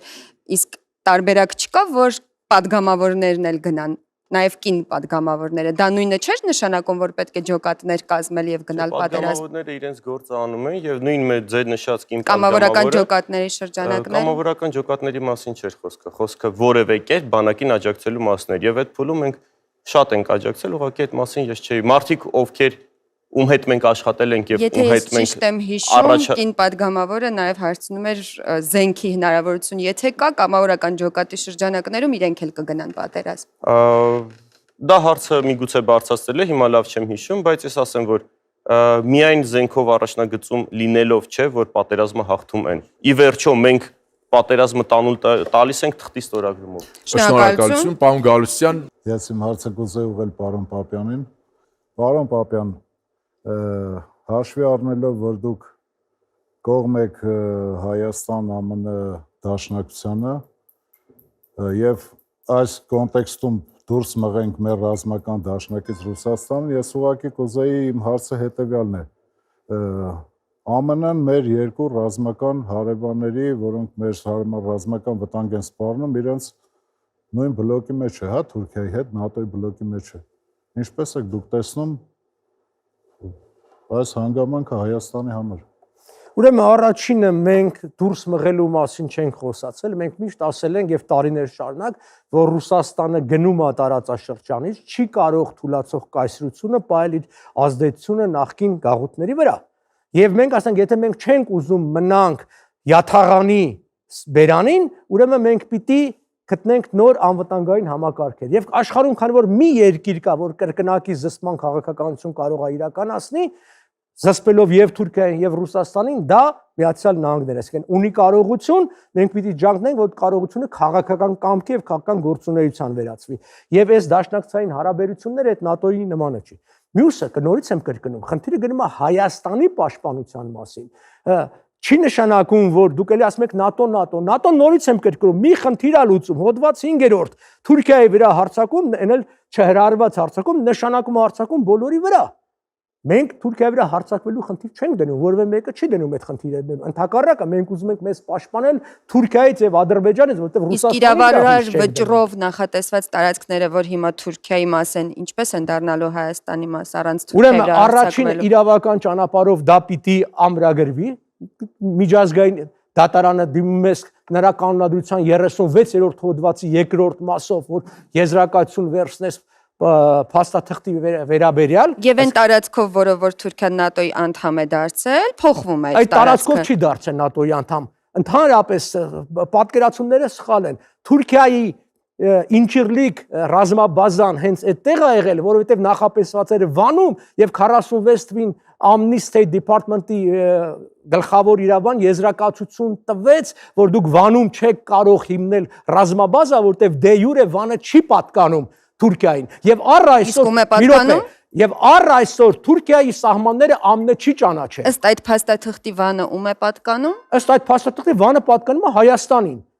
որովհետև նորից եմ կրկնում, իրավարար ամբողջական անունը կասեք Հայաստան, Հայաստանի Հանրապետությանը։ Հայաստանի Հանրապետության, այո, եւ այդ պատճառով 27 թվականին Սենատը մերժեց Միացյալ Նահանգների հետ վերահաստատել դիվանագիտական հարաբերություններ, որտեղ Թուրքիան օկուպացված է պահում Հայաստանի Հանրապետության տարածքներ։ Անկամ ազգերի լիգայի ես 26 թվի քարտեզ կա, որ այդ այսպես ասած Վիլսոնյան Հայաստանի տարածքի վրա գրած է Soviet Union, որտեղ Հայաստանի որպես այդ ժամանակ սովետական միության մաս ընկալվում էր, որ տարածքը դրան է փոխանցել։ Նայեք, դուք խոսում եք հիմա Հայաստանի Հանրապետությունը գրած սովետական միություն մակարդակով քննարկումներ չանենք միջազգային իրավունքի։ Կրթեք մեզ, պարոն Պապյան, ինչպես է գրած սովետական Հայաստան, Հայաստանի Հանրապետություն, թե սովետական միություն, ես հարցնում եմ։ Ինչը։ Ինչպես է գրված սովետական միություն, Հայաստանի Հանրապետություն, թե սովետական Հայաստան, գուցե այլ բան, ճշգրիտ տերմինը ինչպես է գրված։ Soviet Union-ը գրված։ Շնորհակալություն, պարոն Գալստյան, կարող եք արձագանքել։ Հայաստանը ժամանակ մասեր կազմում դրան, բայց նորից եմ կրկնում։ Ղազախստանն ու եւս 14 երկիր էլ, հանրապետություն էլ, համեցեք, պարոն Գալստյան։ Չէ, էլի մի րոպե։ Ինչ 14 հանրապետություն։ Ուզում եմ 27 թվականին 14 հանրապետություն սովետական միությունը չի ունեցել։ Հարավային Կովկասի 36 թվականի մասին էիք ասում փաստաթղթի։ Եկեք նորից եմ կրկնում։ Եթե խոսում ենք միջազգային իրավունքի տեսակետից, կա մի մարմին, որը միջազգային իրավունքի փաստաթղթերի մեկնաբանության իրավունք եւ լիազորություն ունի, ՄԱԿ-ի դատարանն է։ Գնում ենք հստակեցնում ենք։ Իդեպ ասեմ, ուզած գնալու ենք, որովհետև Ալիևի բոլոր հայցերը մեր դեմ հիմնված են իրենց առաջի հանրապետության իրավահաջորդության վրա։ Մի մոռացեք, որ իրենց անկախության հռչակագիրը այդպես է, այսինքն մենք ուշ թե շուտ վերադառնալու ենք իմ ասացի շրջանին եւ հստակեցնենք Հայաստան-Ադրբեջան Շնորհակալություն, պարոն Պապյան։ Հակառակ պարագայում Գյոքչան եւ Զանգեզուրը առնվազն իրենք պահանջել են։ Շնորհակալություն, պարոն Գալստյան, ցանկանում եք արձագանքել։ Ամենայն հարգանքով չեմ կարծում, թե ԱՄՆ-ն զսպելու է Թուրքիային, երբ որ այս խաղաղության հայ-ադրբեջանական, ինչի հետևը մենք հասկանում ենք, որ Թուրքիան է կանգնած։ Այո, հավատացեք, որ Ռուսաստանը ուներ պարտավորություն չկատարեց, ես ինչի պիտի հավատամ, եթե իր նախկին պարտավորությունները չի կատարել, հիմա պիտի կատարի։ Ուրեմն հիմա որ ավելի դուք նկատի ունեք պատերազմի ժամանակ։ Ես նկատի ունեմ Արցախում խաղաղապահ ուժերի տեղակայման խաղաղապահ գործունեությունը, ես նկատի ունեմ սովետական Հայաստանի սահմանները որպես հապկի անդամ եւ որպես մեր դաշնակից ուրա։ Ուրեմն այն իրավական Նաև զենք չվաճառել։ Պարոն Պապյան, բայց օկուպացրեցիք պարոն Գալստյանի ժամանակահատվածը։ Վաճառեցին ռուսները ադրբեջանցիներին։ Նայեք, ուրեմն թե ինչպես վերջացել մեր վերջի պատերազմը, ինչու ենք մենք պարտվել այդ պատերազմում, բավականին փաստաթղթեր դեռ հրատարակված չեն։ Այնպես որ մենք հիմա ինչ էլ որ խոսենք, մենք ոչ լիարժեք պատկեր ենք տալու։ Այո, պարտվել ենք մենք, բայց ձայն չի անել Ռուսաստանը, պարոն Գալստյան։ Իսկ միգուցե իրավական խնդիրներ են եղել, մենք չգիտենք։ Ինչ իրավական խնդիր կար այդ պայմանագրերում, երբ որ օրինակ իշխանասարի ուղղությամբ հարձակում էր գործում Ադրբեջանը։ Ռուսաստանը հենց պատերազմի առաջի օրը հայտարարեց, որ պատերազմը Հայաստանի տարածքում չի եւ իսկ իշխանասարի ուղղությամբ 21-22 թվականներին որ տարածքում էր, պարոն Գալստյան, դուք տեղյակ եք, որ Ադրբեջանը հարձակվել էր Հայաստանի ուղղությամբ։ Իհարկե տեղյակ ենք։ Եվ այդ ժամանակ իշխանությունը, մեր իշխանությունը հայաստանյան Ադրբեջանի հետ Ռուսաստանի միջնորդությամբ սահմանազատում էր անում։ Ես խոսում եմ Ռուսաստանի արձագանքի մասին, երբ որ ռազմական գործողություններ էին։ Ռուսաստանը այստեղ միջնորդի դեր է խաղում։ Եկեք մենք միջնորդի վրա չբարթենք մեղքը, թե ինչու մենք Այսինքն Ռուսաստանը մեր դաշնակիցը չէր, միջնորդն էր։ Տվյալ սահմանազատման մասին է խոսքը։ Ես խոսում եմ ռազմական գործողությունների մասին։ Ռուսաստանը մեր ռազմական դաշնակիցն է։ Հետևաբար ինչու ձայն չանեց։ Այսինքն ինչ եք ուզում, Ռուսաստանը պատերազմ հայտարարել Ադրբեջանին։ Չէ, հավանաբար պետք է լուր մնար, երբ որ իր դաշնակցի դեմ ռազմական գործողություններ էին, մենք 200-ից ավել զոհեր ունեինք։ Չեմ կարծում, թե Ռուսաստանը լուր է մնացել, ասում շատ փաստաթղթեր կա։ Կհիշեցնեք որևէ հայտարարություն։ Շատ փաստաթղթեր կա։ Կհիշեցնեք որևէ հայտարարություն։ Այդպիսի բաները հայտարարությամբ չեն ասում։ Չեն անում։ Շնորհակալություն։ Դուք ունեք երկրորդ հարցը։ Այո, ես երկրորդ հարցս ուզեի պարոն Պարոնյանին դիմել կապված ուրեմն այս միջանցքի հետ։ Ես ուզում եմ հասկանալ այդ միջանցքը, որը Ամերիկան այսպես մեզ համոզեց, հորդորեց, որ ստորագրեք, բայց մենք շատ լավ հասկանում ենք, որ այստեղ շահերի բախում կա։ Եվ կարծես թե մենք անտեսում ենք այստեղ Չինաստանի, Իրանի եւ Ռուսաստանի շահերը։ Արդյոք մենք պետք է նեղանալ այսօր Չինաստանից կամ նեղացնել, այսպես ասենք, Չինաստանին, Իրանին եւ մեր դաշնակից Ռուսաստանին։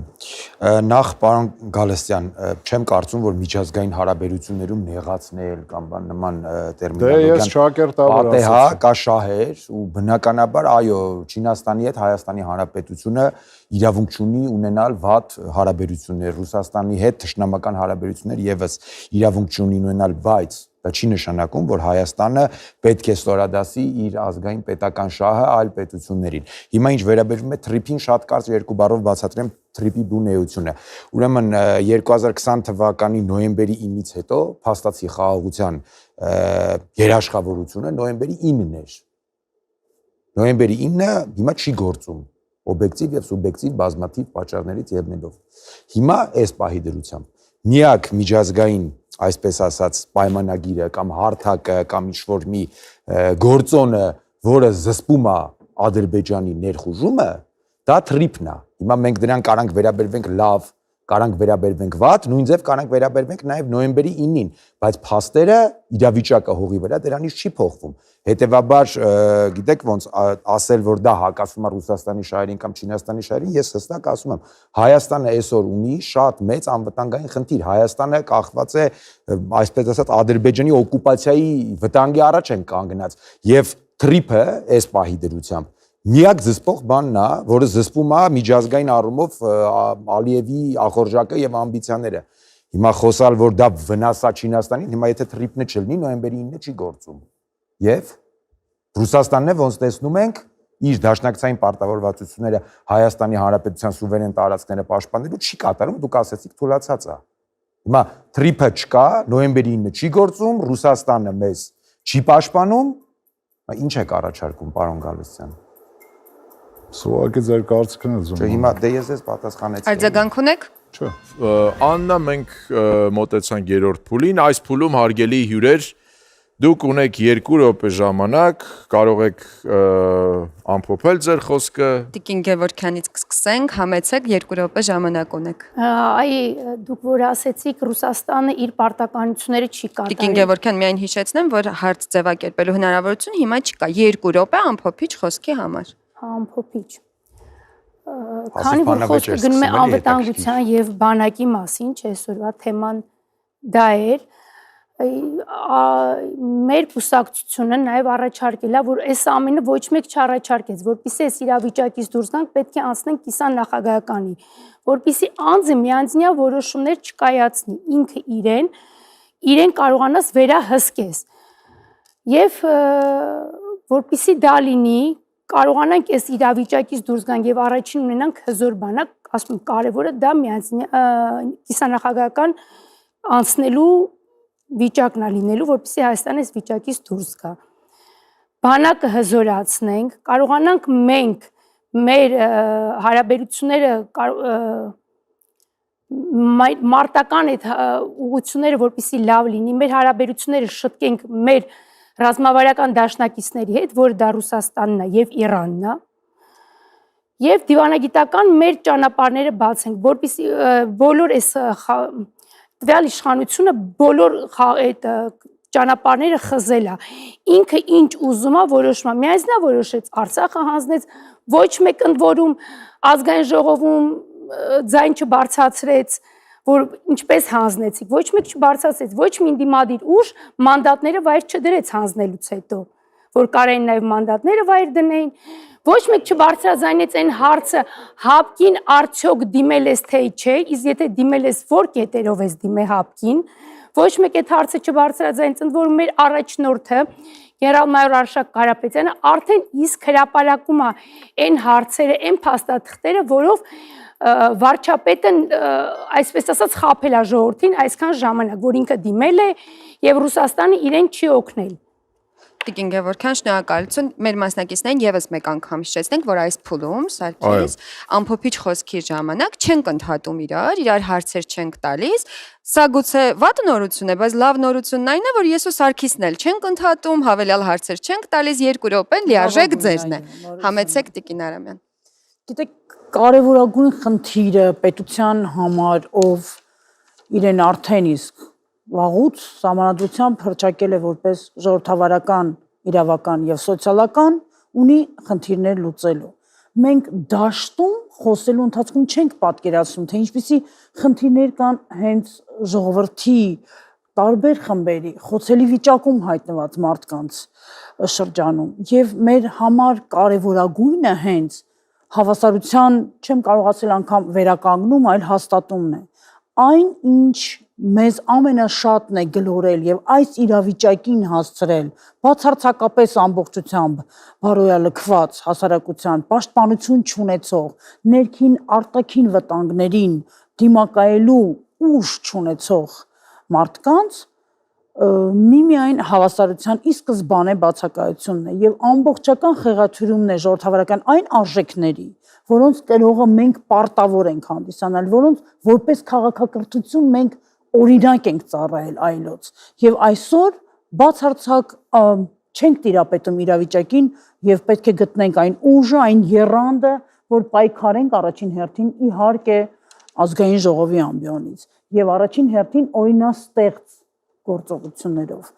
եւ այստեղ շատ կարեւոր է անշուշտ այն բոլոր դիրքորոշումները, որոնք մեզ միավորում են ոչ թե բաժանում եւ դրանք բոլորը հնարավոր է իրականացնել եւ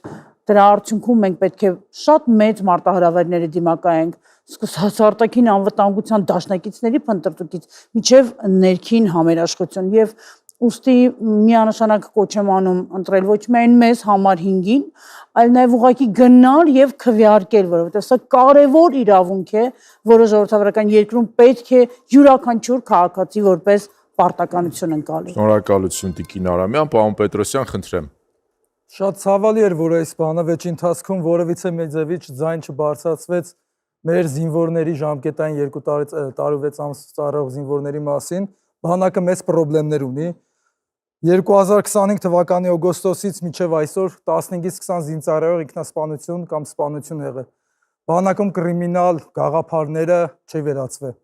Զինվոր սպա հարաբերությունները, կոնֆլիկտների խնդիրը դրված է ռազմական ոստիկանության առաջ։ Դա արդեն կդրում է սպա զինվոր հարաբերությունները։ Մեր ծրագրի մեջ հստակ որպես զինվոր, որպես կրտսեր սպայական ծառայող, որը ծառայել է Քարվաճառում, զորացրվել եմ 10 տարի, չնայած բան չի փոխվել, լավ հիշողությունս տեղում է։ Մենք հետաքրքիր բան ունենք, գլխավոր խնդիրը Հայաստանի Հանրապետության զինված ուժերին զինվորների զբաղվածությունն է։ Զինվորները պետք է լինեն ունիվերսալ, այսինքն հրաձիգը պետք է տիրապետի նռնական նետի, նռնական նետիստը պետք է տիրապետի կներեք ռուսերեն ասեն PKS-ին ու այդտենց շարունակ։ Բոլորը պիտի իրար լրացնեն, ունիվերսալ զինվոր լինի։ Եվ իմանա Ֆեշերի առաջի բուժօգնությունը այդ ամեն ինչը տարուկեսվա կամ 2 տարվա մեջ հերիք է, որ զինվորը անդադ ուսուցանի։ Եթե զինվորը անդադ լսարաններում դաս անի, սովորի, կրիմինալ խոսակցություններ չեն լինի, սպանություններ չեն լինի, ինքնասպանություններ, ստորացումներ եւ այլն, այդպիսի բաներ չի լինի, որտեղ զինվորը անդադ զբաղված է։ Ես զբաղված եմ ել մինչև կրտսեր սերժանտ ստանալս, զբաղված եմ ել դրանով 6 ամիս մենք առավոտից երեկոն ուսուցանում էինք։ Դրա համար տենց խոսակցություններ չեն լինի եւ այսին վերջի վարքյաններն է, չէ՞, ու վերջ։ Կուզենայի անցած բանավեճի պարոն Ավագյանին, երբ որ քաղաքացիական պայմանագիր կուսակցության ներկայացուցիչը տենց անշնորհքավարիան պահեց, ես ասեի հետևյալը. սեփական պատմության ուրացումը, սեփական պատմությունը ուրիշ ձև ներկայացնելը, հայ առաքելական եկեղեցու դեմ հարձակումը, հակասահմանադրական, թռած մարդիկ են անում ու թռած են լինելու իրանք։ Մնացածը դուք որոշեք, ով է մեզանից թռածը։ Պարոն Պարոնյան։ Նախ ինչ վերաբերվում է անվտանգային հարցերին, միանշանակ անվտանգային հարցերը չեն վերջանում բանակով կամ ազգային անվտանգության ծառայությունով կամ զենքով ու զորքով։ Անվտանգային հարցերի ամենակարևոր բաղադրիչը դա ունենալ այնպիսի իշխանություն, որը պատրաստ է ապահովել Հայաստանի անվտանգությունը։ Բայց մենք ցավոք սրտի այսօր այդպիսի իշխանություն չունենք, այլ ունենք իշխանություն, որը անում է ուղիղ հակառակը։ Ինչպես 2018 թվականին այս մարդիկ խաբելով եկան իշխանության եւ չկատարեցին իրենց ոչ մի խոստում, այնպես էլ շարունակում են այսօր։ 2019 թվականին Տավուշյան մարտերից հետո Նիկոլ Փաշինյանը ամենալկտի կերպով հայտարարեց, որ Հայաստանի բանակը ամենաուժեղն է տարածաշրջանում եւ բաժանեց 40-ից ավել արիության մեդալներ, բայց 2020 թվականի պատերազմից հետո հայտարարեց, որ բանակը ձախողել է եւ քաղաքացիական պայմանագիր կուսակցության քարոզիչներն ու անդամները հիմա բացահայտ ամբողջ պարտության մեղքը գցում են բանակի եւ մեր զինվորների վրա։ Սա խոսում է նրա մասին, որ մենք չենք կարող ունենալ անվտանգություն, քանի դեռ Հայաստանում իշխանության են այս մարդիկ, այս տրամաբանությամբ, այս գաղափարներով։ Հետևաբար ամենակարևոր եւ առաջնային խնդիրը, եթե մենք խոսում ենք անվտանգությունից ու Հայաստանի անվտանգությունից, դա Նիկոլ Փաշինյանի ու քաղաքացիական պայմանագիր խմբակի խմբավորման իշխանազրկումն է, որովհետեւ իմաստ չունի գնել զենք, եթե դիմացդ կանգնած է մարդ, ով չի պատրաստում կռվել։ Իմաստ չունի կառուցել բանակ, եթե դիմացդ կանգնած է մարդ, ով վերջին պահին ամբողջ մեղավորությունը գցում է բանակի վրա իր սեփական պաշտոնը եւ կաշին փրկելու համար։ Իմաստ չունի խոսալ անվտանգությունից, եթե Հայաստանը ղեկավարում են մարդիկ, ովքեր ցանկացած պարագայում պատրաստվեն հանձնվել, այլ ոչ թե կռվել ու պայքարել։ Հետևաբար իրական ընդդիմության առաջնային հարցը անվտանգության տեսանկյունից պետք է լինել Հայաստանում գործող այս իշխանություններին իշխանազրկելը, որպեսզի նրանք չշարունակեն խաթարել Հայաստանի անվտանգությունը։ Պարոն Պապյան, խնդրեմ։ մենք այսօր խոսում ենք անվտանգության մասին եւ ճիշտ է, այստեղ հնչեց նաեւ այդ միտքը, որ այն բազմաբաղադրիչ է։ Զինված ուժերը ըստ էության մեկ բաղադրիչն են եւ խարսխվում են երկրի տնտեսության, բարոյահոգեբանական եւ այլ գործոնների վրա։ Եթե քո էներգետիկ համակարգը ամբողջությամբ վերահսկվում է երկրորդ երկրի կողմից, բնականաբար ոչինչ չես կարող անել, վերաբերման ճանապարհներ եւ այլն։ Հիմա Նիկոլ Փաշինյանը խոսում է արդեն անկլավների հանձնման մասին, դրա հանձնումը բերելու է նրան, որ մեր տրանսպորտային անվտանգությունը վատանալու է։ Եվ ինչքան էլ իհարկե շատ վատ է, երբ որ սպա զինվոր հարաբերությունները լավ չեն եւ այլն, բայց վստահեցնում եմ, եթե ճանապարհները փակ է, տնտեսություն թույլ է, դաշնակից չունես, այդ միայն այդ շտկելով ոչինչ չի փոխվելու։ Հիմա ոչ մի երկիր առանց դաշնակցի պատերազմի չի գնում։ Ձեր նշած Աղվանստանը եւ այլն ինքն 30 հայ զինվորի կարիքը չուներ Միացյալ Նահանգները որ տարա, ինքը Հայաստանի դրոշի կարիք ուներ եւ մի շարք երկրների ներկայացի։ Ինչ վերաբերում է արդյոք Միացյալ Նահանգները կարող են դաշնակցային հարաբերություն ունենալ Հայաստանի հետ, եթե իրանք Թուրքիայի դաշնակցային հարաբերություն, ոչ։ Ինչու Ռուսաստանը կարող է միաժամանակ դաշնակցային հարաբերություն ունենալ Հայաստանի հետ եւ Ադրբեջանի հետ, երբ որ երկուսն էլ պատերազմի մեջ են եւ զենք մատակարարի 5 միլիարդ դոլարի Ադրբեջանը, իսկ Միացյալ Նահանգները չեն կարող իրենց ներդրում ունենալ առանց ներկայության այս տարածաշրջանում, ասենք Հայաստանի անցած տարածքում։ Եվ անվտանգության մեկ այլ բաղադրիչ եմ ուզում անդրադառնալ, որը մի տեսակ անտեսված է, թեև սրա մասին գոնե մեր կուսակցության մենք շատ են խոսել, ես ինքս երկար ժամանակ զբաղվում եմ։ Խոսքը վերաբերում է տարածաշրջանի պետականազուրկ ժողովուրդների հետ աշխատանքին։ Եթե դու չես կարող Թուրքիայի կամ Ադրբեջանի հետ բարիդրացիական հարաբերություններ հաստատել, որովհետև իրանք չեն ուզում, ուրեմն պիտի գտնես այդ հասարակությունների մեջ էթնոկրոնական, սոցիալական այլ հանրույթներ, որոնց հետ դու քո աշխատանքը տանես, որոնք քո դաշնակիցն են, այդ դրանք եղել է աշխատանքներ, թալիշներ, լազերան կամ զազաներն ու Ալեմ Թուրքիային, դա սա կարևորագույն գործոն է։ Ադրբեջանը այդպես մեր հաղթեց, մեզ պարակտեց ներսում, գտավ այն խումբը, որը իր կամակատարն է, բերեց իշխանության եւ խնդիրները լուծեց։ Կամավորներին հետ կանչեց, չգիտեմ, հազար ու մի բան, բայց մեր պարտության պատճառը գալիս է նրանից, որովհետեւ իրենք արեցին այն քայլերը, ինչը մենք պիտի անենք եւ չեն կարել ժամանակին։ Պարոն Գևորգյան։ Ես ու Հայաստանի Հանրապետությունը մոտավոր տարեկիցներ ենք։ Ես հիշում եմ մարմնամարզությունից ուշացա, որովհետև հոկտեմբերի 27 էր եղել։ Երկու հոգու գլխատելու պատճառով, սպանելու պատճառով երկրի ուղղությունը փոխվեց։ Դրանից հետո մենք անփութաբար ամբողջ երկիրը կապեցինք մի մարդուց։ Այն մի մարդը հետո եկավ, որոշեց մի օրում հապ մտանք, ԵԱՏՄ մտանք։ Այն մյուս մարդը եկավ Արցախի մարզ հայտարարեց, պատերազմ սարքեց, հետո հանձնեց։ Հետո այդ մարդը սկսեց կախիչներ ստուգել, ձերբակալել սրան նրան, իրան բանավեճով հաղթող Արտուր Օսիպյանին, մինչև հիմա ձերբակալած է պահում, ու մենք փաստացի ապրում ենք թագավորությունում։ Մենք քաղաքացիներ չենք, հպատակներ ենք։ Ես ուզում եմ այտենց չլինի։ Ես չեմ ուզում փոքր ուժի ներկայացուցիչները ու իրենց ընտրողներին եմ դիմում աշխատեն այդ թագավորության խորհրդարանում որպես ընդդիմադիր։ Ես ուզում եմ ճեղքենք այս ամեն ինչը, որի համար ընկերներիս հետ ստեղծել եմ բոլորին դեմ եմ կուսակցությունը քվեաթերթիկ համար 2, որ այդ ճեղքումից հետո հնարավորություն ունենանք վերջապես ունենալ հանրապետություն, որ այլ մի մարդու բարի կամքից կախված չլինի իմ ազատությունը, մի ամբողջ երկրամասի ճակատագիրը,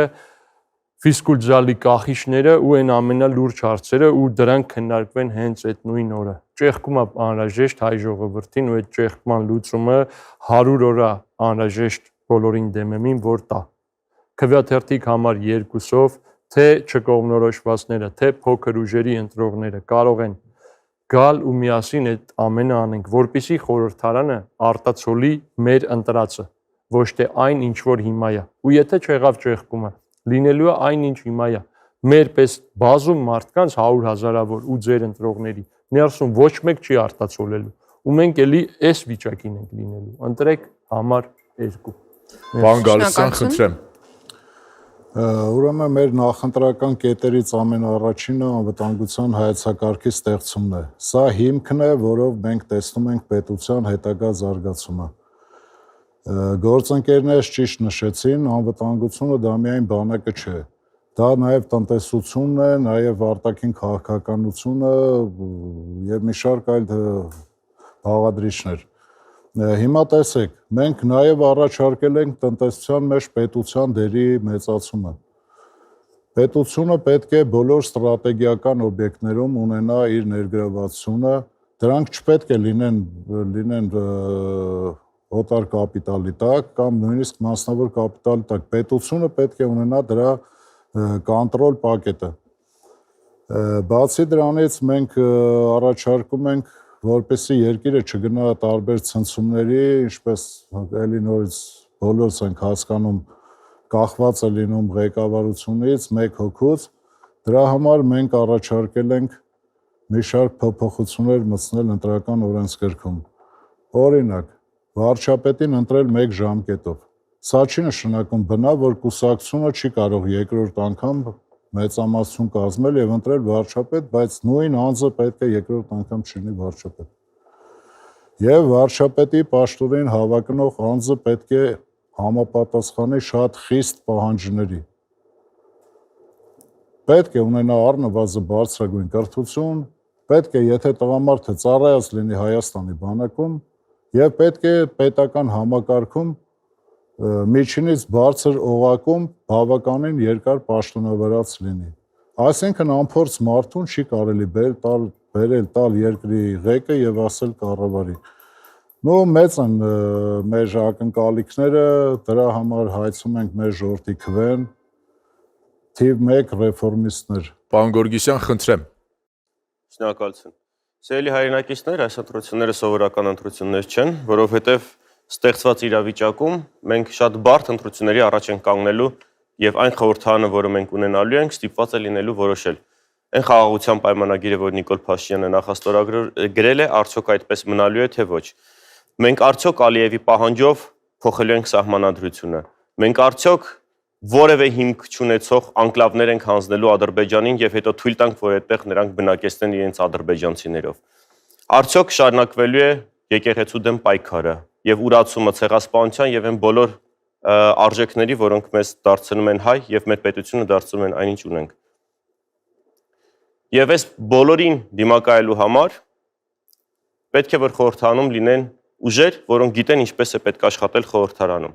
Նիկոլ Փաշինյանը իրեն հակառակորդ ներկայացնում է եւ նշանակել է իր կոչմամբ հայ եռագլուխ հրեշին եւ սա իրեն շատ է ձեռք տալիս, որովհետեւ եթե հիշենք երեկվա հանրայինի բանավեճը մենք կտեսնենք այնտեղ ինչ էր կատարվում, հա։ Բոլորը միմյանց վրա գոռում, դավաճան, հողատու, թալանչի եւ այս բանավեճում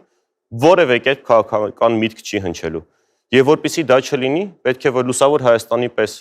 փորձված ուժը լինի ազգային ժողովում, որպիսի թույլ չտա Նիկոլ Փաշինյանի վերարտադրումը եւ կարողանա զսպել